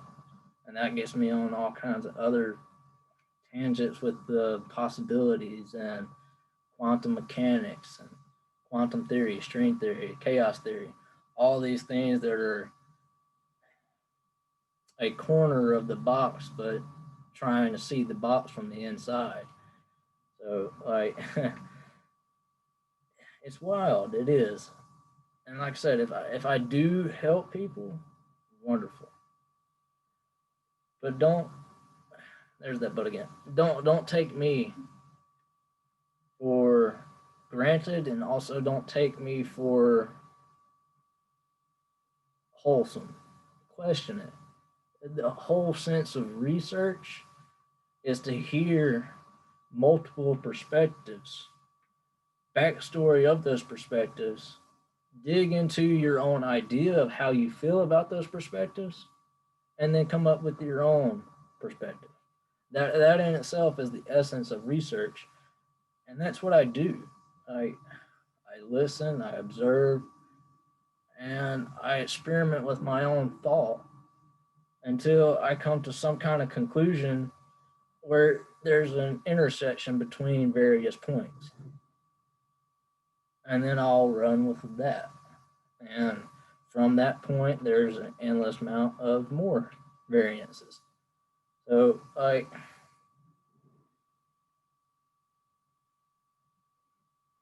when you want to discuss thought, belief, and faith, there all these things are intermingled into the same thing. It's that perpetual perspective of what if into, oh, that's what it was, and then how do we get here? How so? And that's that future proofs past, and then that cycle of things. And that's not necessarily a trap. That's an organic design as well. Look at our DNA. It's a double helix. It is two strands of infinity wrapping around each other with intersecting points, like a grid or a ladder. And what about those intersections? Like, that's what the genes, that's what makes us. So we're the culmination of various ideas intersecting at this point. DNA. It's it really is wild. Uh, that's kind of where my train of thought goes on a lot of things. And yeah, DDK, everything is connected. And regardless of how out there someone's thinking can be on it, that's the base truth of things. There are basic truths. And I don't mean basic like elementary or one, two, three, or red is a color. That is, those are mechanisms. That's not base. That's not basic. Basic is a structure, is a foundational pivot point in thought and consciousness. And in those foundations lie truth. Those same truths can be expounded upon until they're radical lies. And vice versa. They can be honed in to even deeper and more methodical truths. So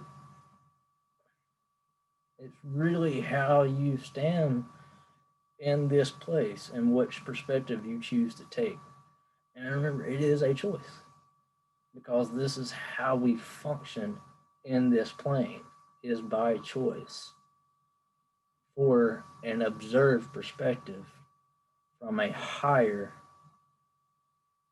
overall connection. I guess that's a good way to put it. Yeah. Yeah, I mean, how you learn is collective conversations and collaborations. Like earlier, somebody said, I'm here for the teachings. I was like, there is no teachings, there's opportunities for learning and growth. Because who is any one person in this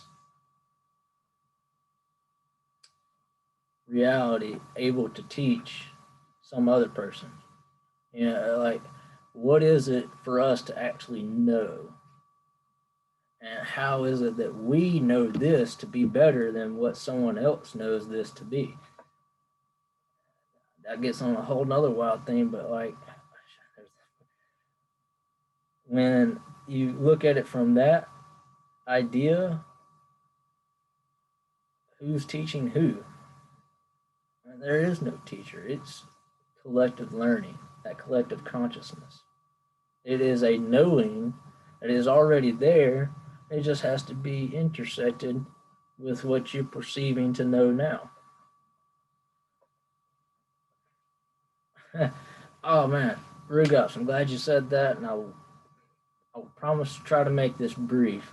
Rugop said this world is actually a quantum supercomputer running life, existence, and we are all individual ones and zeros that make up the code of that computer. All right, so this gets me on one of those really out there wild possibilities of being in a cycle. There was a movie, I want to say it was possibly Automaton, where civilization has imploded upon itself and the human condition has revolted against robotic evolution. When we see what we consider humanity in this existential struggle against a overlording robotic evolutionary figure, which would be AI in our realm right now, because it is learning, it is growing, it is evolving. It was almost picture like Amazon, how they have the drones and stuff and they just deliver it. Well, it was a factory that literally maintained everything that was deemed a necessity for human life, and it kept manufacturing it. Then we were at this point where there was like a extinction crisis, and it was almost post-apocalyptic, or it would be post-apocalyptic, and we were of this mentality of a sheltered and fearful society, that this overlording automaton was too powerful to overcome.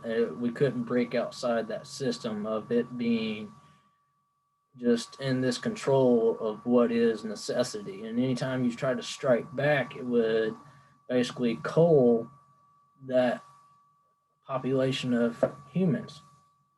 Well, eventually it kind of took on like this Terminator aspect where we have to bring down the machines. And the lead character, she finally made it to the big factory. And come to find out, she was actually just the transferred consciousness of the doctor or the physicist who created the idea for this factory. And the factory itself had basically been making humans, because humans had already been long extinct due to stuff. We're going to call it stuff because it's kind of like what they're saying is going on now.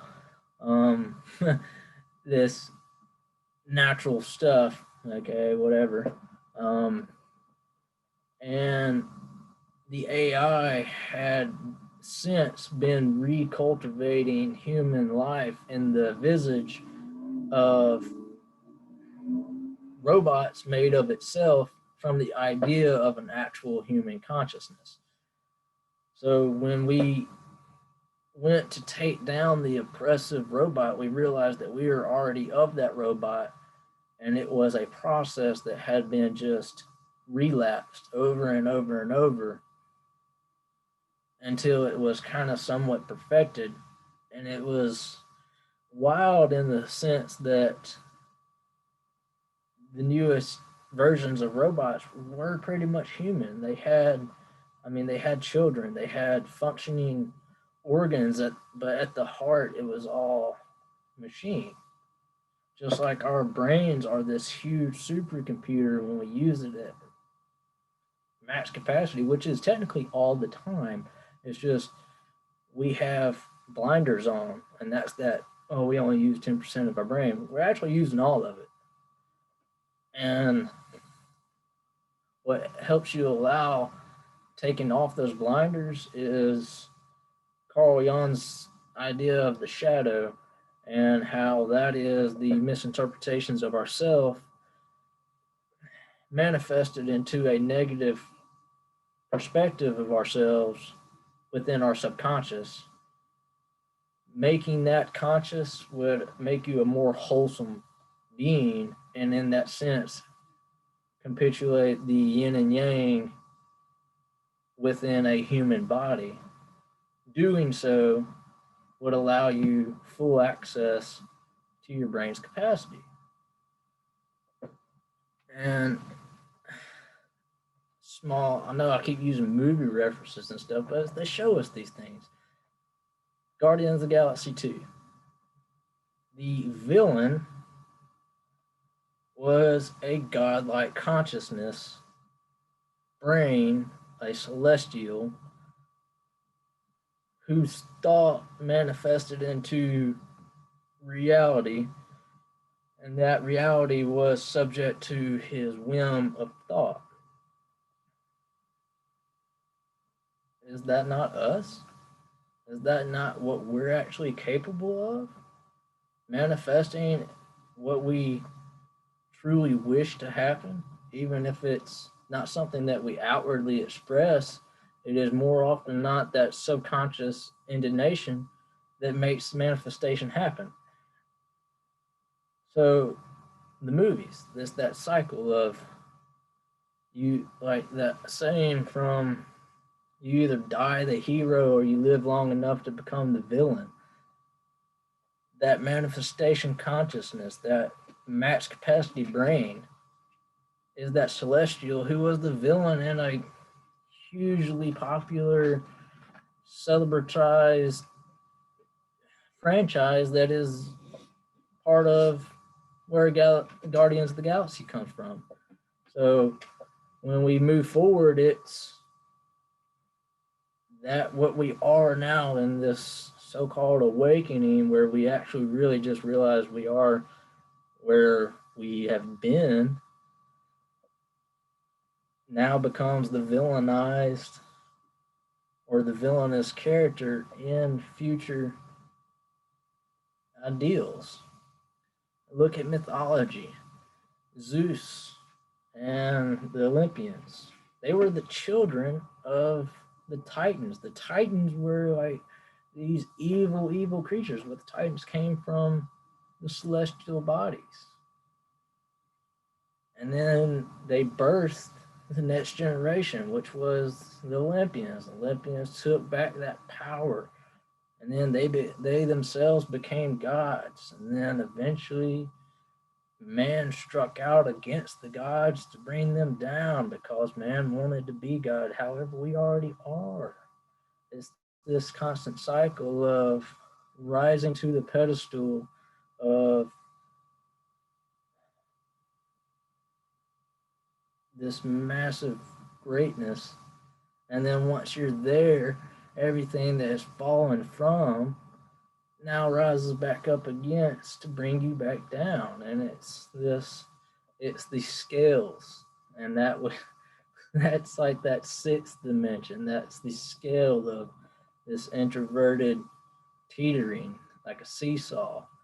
And then seventh would be like, I believe it was Sweet Chariot said it earlier, is that quantum state where even when the seesaw's up, it is also down, and vice versa. And as it moves, the entirety of the universe also moves in this almost intangible way.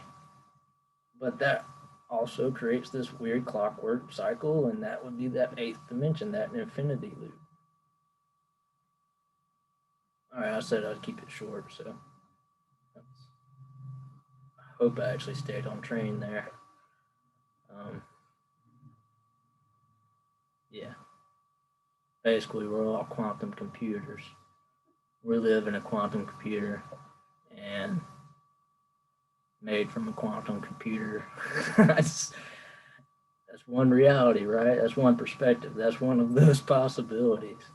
Is it not any less true than whatever else you can come up with? Sure. So I don't know. Yeah. But I just realized I was on like a few different trains trying to link all of them together. Uh, yeah. Um, well, y'all, it's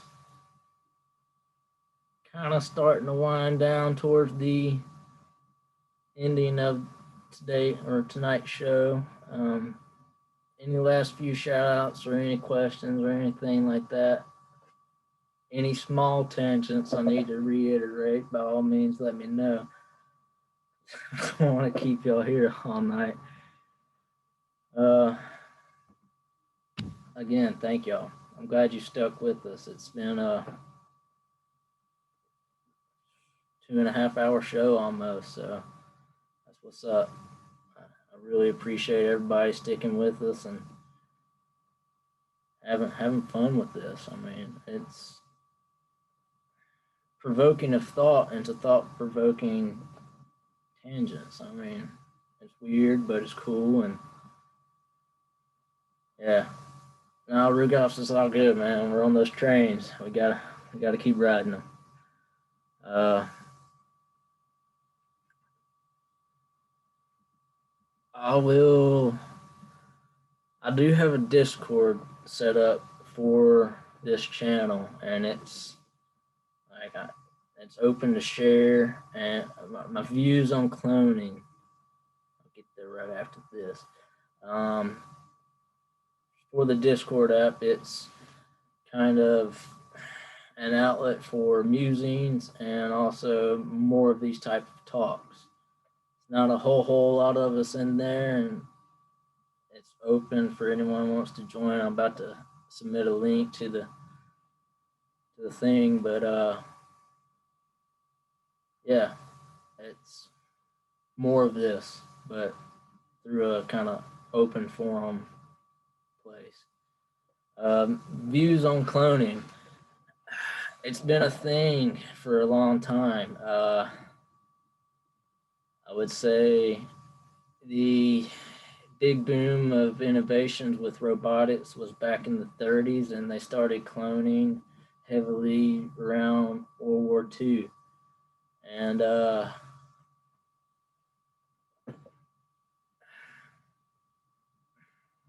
is it possible? Yes. Is it refined? From what we can assume and perceive today, and what would be the most likely instances of cloning, it would obviously show that it is not refined. However, in the given mentality that we find ourselves in with this whole grand stage of what ifs, would that not also be exactly what they want us to think? And in the same situation, like I'm sure many folks can have that kind of situation where someone's like, "Hey, I swear I saw you the other day," or whatever, and you're like, "That wasn't me at all," and that your doppelganger somewhere running around. Well,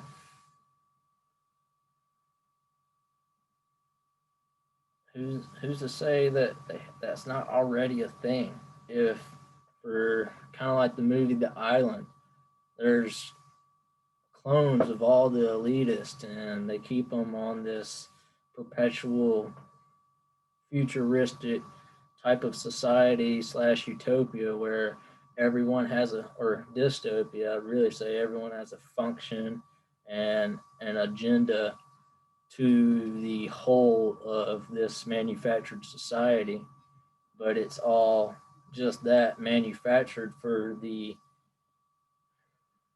perpetuation of a grander society, and that would be us, I guess. I don't know. Consciousness transferal. I would totally be inclined to think that that is what they're doing now because of what they've shown us in sci-fi lately. They don't show anything that does not have some semblance of truth. And the reason why I say that is when you look into a manufactured realism, anything that is shown is really just a mirror of what is seen or a mirror of what is already there. So consciousness transfer, we all know about that altered carbon show, or Mr. Nobody's a good one. Cloud Atlas. You see how they kind of slowly inseminate these ideas. Cloud Atlas is like 2010 or something. Mr. Nobody's 2012. Like 2018 was Altered Carbon. They slowly kind of drip these ideas. Cloud Atlas showing that we are consciousness expounded upon massive generations of the same lineage back to the same consciousness, and it's almost like this karmatic loop. And then it goes into like, well, it's really just the perpetuation of thought, and that one thought to fruition would be the lifetime of this person through that thought. And then it goes into altered carbon, where we have infinite lifetimes because we can just keep our thought, our consciousness going through cloned or sleeved or organically made bodies. MK Ultra would be just the perpetuation of this pre-programming where, hey, we're going to show you this because it's what we had yesterday. So we're showing it to you today. And it's in the guise of what if tomorrow's. And then when that comes about, you ask how so? And it's like, oh man, we had it 2 days ago. But we showed it yesterday, even though you're going to think it's something of tomorrow, we've already had it. And then when you're conflicted and have that dissonance of, oh shit, you just lied to me. Basically, we had some really cool stuff 2 days ago, and I'm still stuck here trying to figure out the wheel. And I'm still hammering at stone with a stick, and I'm getting somewhere, but damn, man, you could have told me we had a teleporter somewhere. And that's where I look at that MK Ultra part of it is the indoctrination of the what ifs of tomorrow are the embodiment of yesterday's ideals. And today we're just stuck somewhere in the middle until it's shown that that was already there, and then we're conflicted with how so. That's MK Ultra and a simplistic point of view, I would say. Um, yeah. Mm-hmm. Fifth House Soul, you said it right. Recently, U.S. Navy released a patent for a basically a direct energy weapon. Best thing I could show you that would be something to grasp would be that movie Battleship, where they had like the war games between massive amounts of the world's navies, all different nations of navies, and they come together like near Pearl Harbor or whatever. Well, one of the warships actually popped up out of the main bay and had like this electromagnetic rail gun that fired like this proton beam blast, and we have one. They just came out with the patent saying that it's operational. They're not going to say operational or operable on a patent unless it's being utilized. And the only reason why they actually released the patent is because other people have come up with the same idea and trying to patent it. Don't want to pay money for something that is rightfully yours or something that you made in your garage. That kind of goes along the same thing.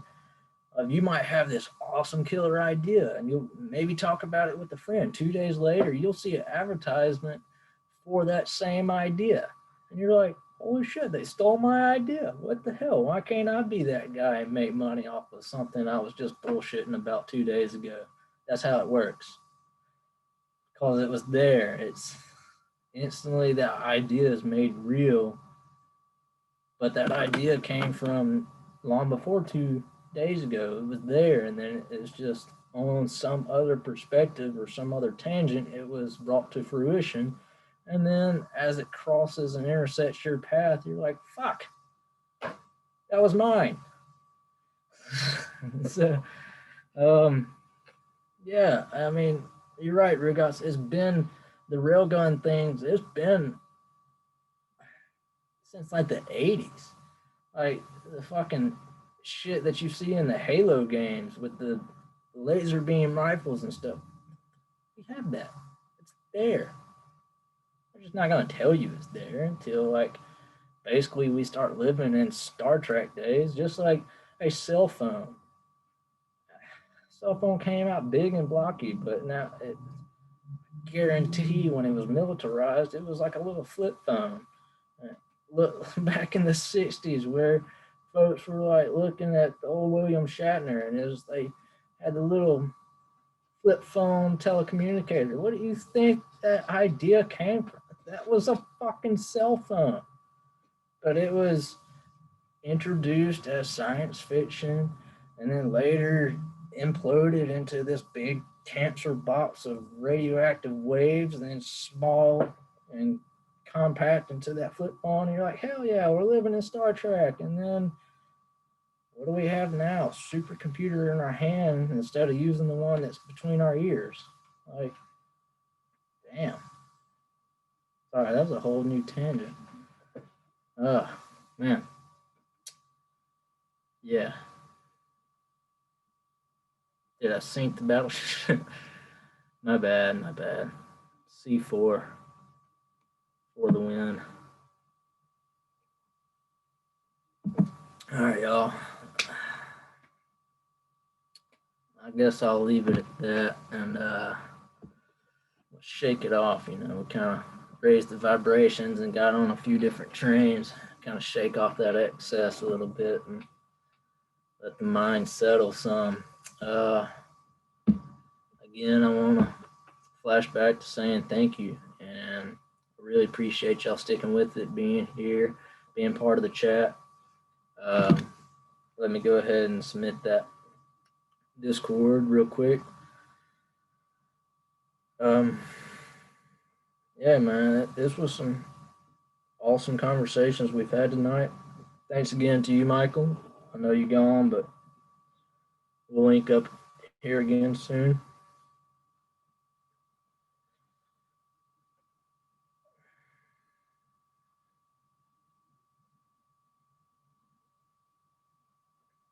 Here's the Discord app, folks.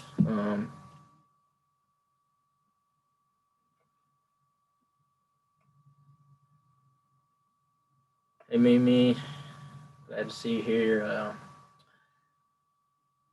So, to kind of tone things down a little bit and not be on 18 different tangents all at once.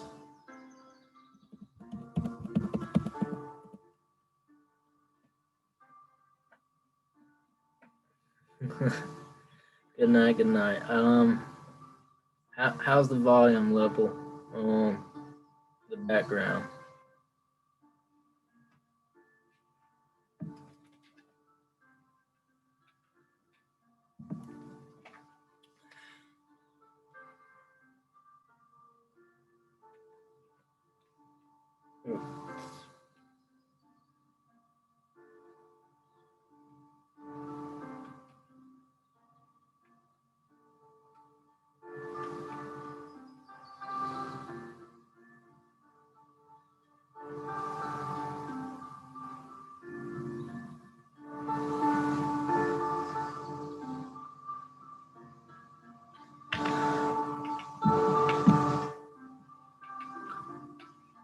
Um,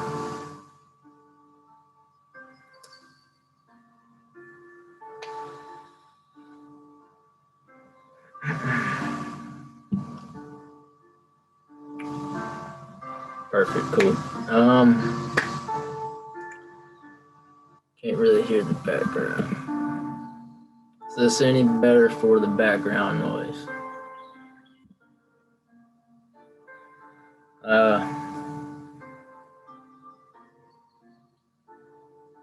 So again, when we talk about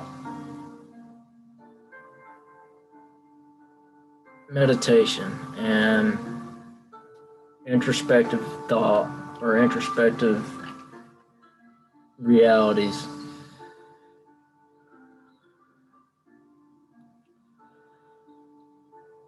there is no objective. It's merely being present and merely conscious in the present.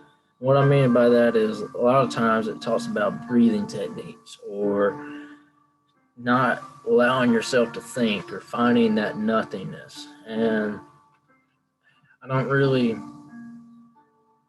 construe into that. I would rather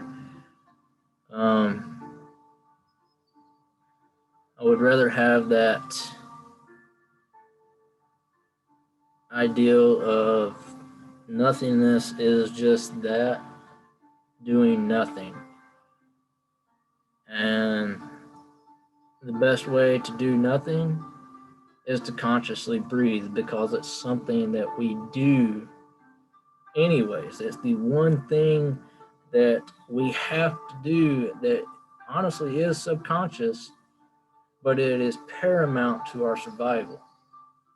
So what happens if we make something that important conscious, and with like vindictiveness, you start to bridge that gap into the essence of nothingness. I feel like that is the truest form of meditation. It doesn't have to be with your eyes closed. It doesn't have to be listening to all kinds of music. It doesn't have to be guided or whatever. It's really just introspective being with your being. And that can be done through mastering your breathing, becoming conscious with your breathing. And that's really what I want us to do tonight. Just right now, real quick, gonna just breathe in through your nose, calm, collected, let it circulate, and then back out through your nose.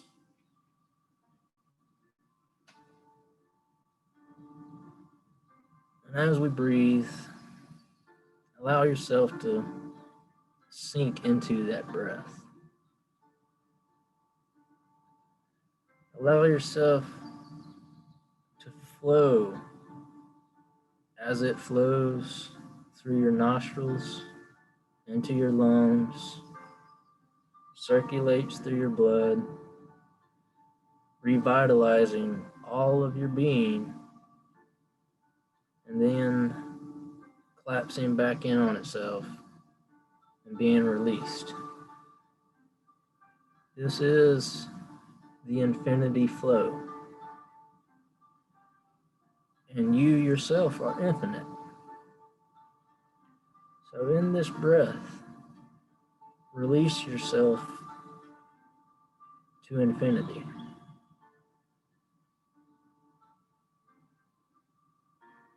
And each breath afterwards, allow that relaxation to embrace that flow. Allow the flow to carry you safely in its own givings and takings. Thoughts pass through just as easily as they come and go. Being here, being now, breathing.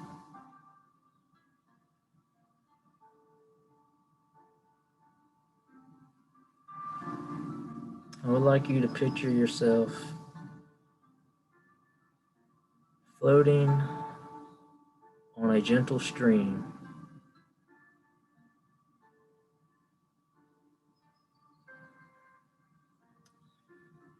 And as you float, be aware of your breathing. Listen to the sounds of nature around you. Listen to your heartbeat. Listen to your breath as it flows across your lip to your nostrils, through the hairs, all the smallest tendencies that create this perspective. Feel the connection, feel the ether.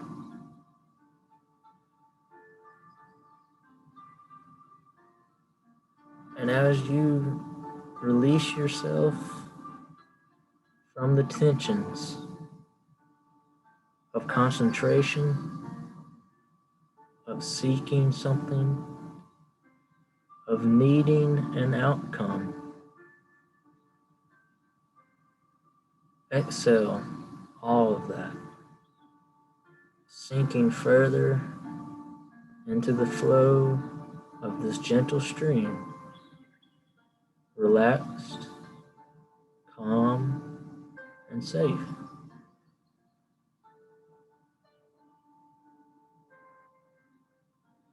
And as we have conflicts, as we have invasive thoughts, I want you to envision the sounds of a roaring waterfall. It's not scary, it is just a part of this very nature. It is not overwhelming, but soothing, just as all other noises of the nature that is around you is all in connection to this flow. And as you approach this waterfall, I want you to envision yourself standing before it. And in the reflection are our own judgments, our tensions, our perceived failures, the stress that we hold on our shoulders that keep us from allowing that relaxing flow. And as you envision this reflection, also allow the realization that that is not the entirety of being, but just an altered perspective. And in doing so, I want you to step through that waterfall, washing away those doubts, washing away those judgments, washing away those tensions. All the while, we're still breathing, still calm, very much so relaxed. And as we pass through and come out the other side of that waterfall, you feel lighter, feel more empowered, feel wholesome. Not only did you wash away those false perspectives, you also embodied that same, becoming whole as that of the yin and yang, still breathing, still relaxed.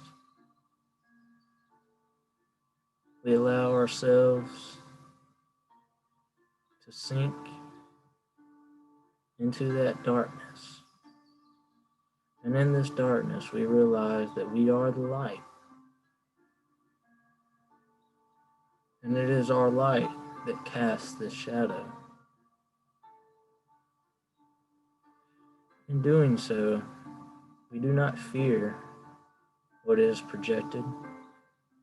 We do not condemn. We merely accept, still breathing, still calm, still at peace. And in this peace of seeing our nature, we forgive. We reach out in a hugging embrace, wrapping ourselves this light that shines from within around that darkness. And in doing so, this embrace also makes us whole, makes us all that we can, all that we wish, all that we will ever be, all that ever was, ever might have been, never could be assumed. In this moment, we are everything, and at once embraced in that perceived nothing, that 0 point. We are the point, and from this point, we have infinite possibilities, infinite potential, and it is from this infinity we are connected, we are conscious, we are divine, we are powerful. Still breathing, still calm, still collected, at peace. We are.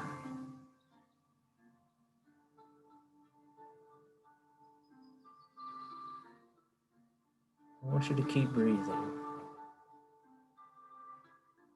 Nice, fluid, steady breaths.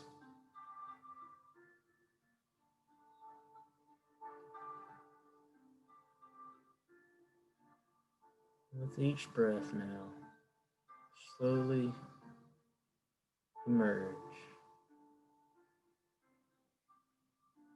Still conscious, still whole, still at peace, and a full amount of relaxed sensation. Come back to this being. Come back refreshed. Come back whole. Keeping yourself in this loving embrace. Keeping yourself in this consciousness. Still breathing. Still relaxed. Still at peace. And with this peace and relaxation, from this point, we move forward. All right, y'all. I love you. I really appreciate you being here.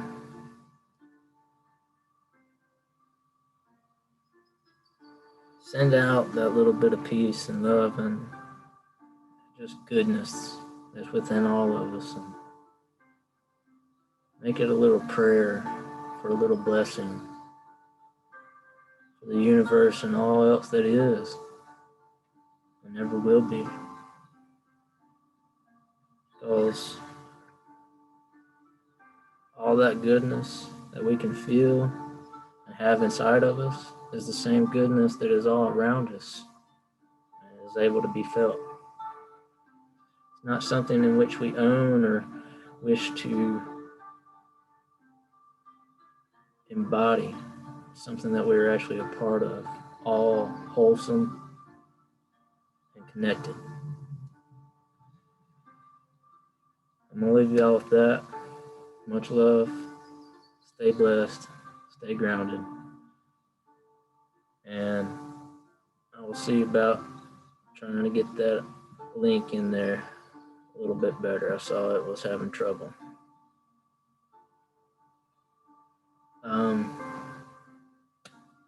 Be looking forward to next week. I will have Kevin from the Entity Phylum next Tuesday. Thursday, I'm going to be on Good Lion Films. And we're going to be kind of doing a big mind dive like we did tonight, except on a little bit of history, perspective, algorithms, pre-programming, and how that has created this perpetual existence of a dilemma. And we'll get into that more Thursday when I'm on with Good Lion Film. So y'all be looking forward to that. But Kevin from the Entity Phylum, he'll be on my podcast at Spirit Tree Revival. That'll be Tuesday. I think it's probably going to be in mid-afternoon, so y'all be looking forward to that. And I just put in the link again. Hopefully it works. If it doesn't, for whatever reason, I will go back and place it in the description as well. I think it's only like a one-time or one-day long link. Yeah, there we go. It's a one-day link or whatever. So it should be good until tomorrow evening. Other than that, though, much love to you guys. Be looking forward to seeing y'all on the next go around. So y'all have a good night. Stay blessed. Stay grounded. Love out to you.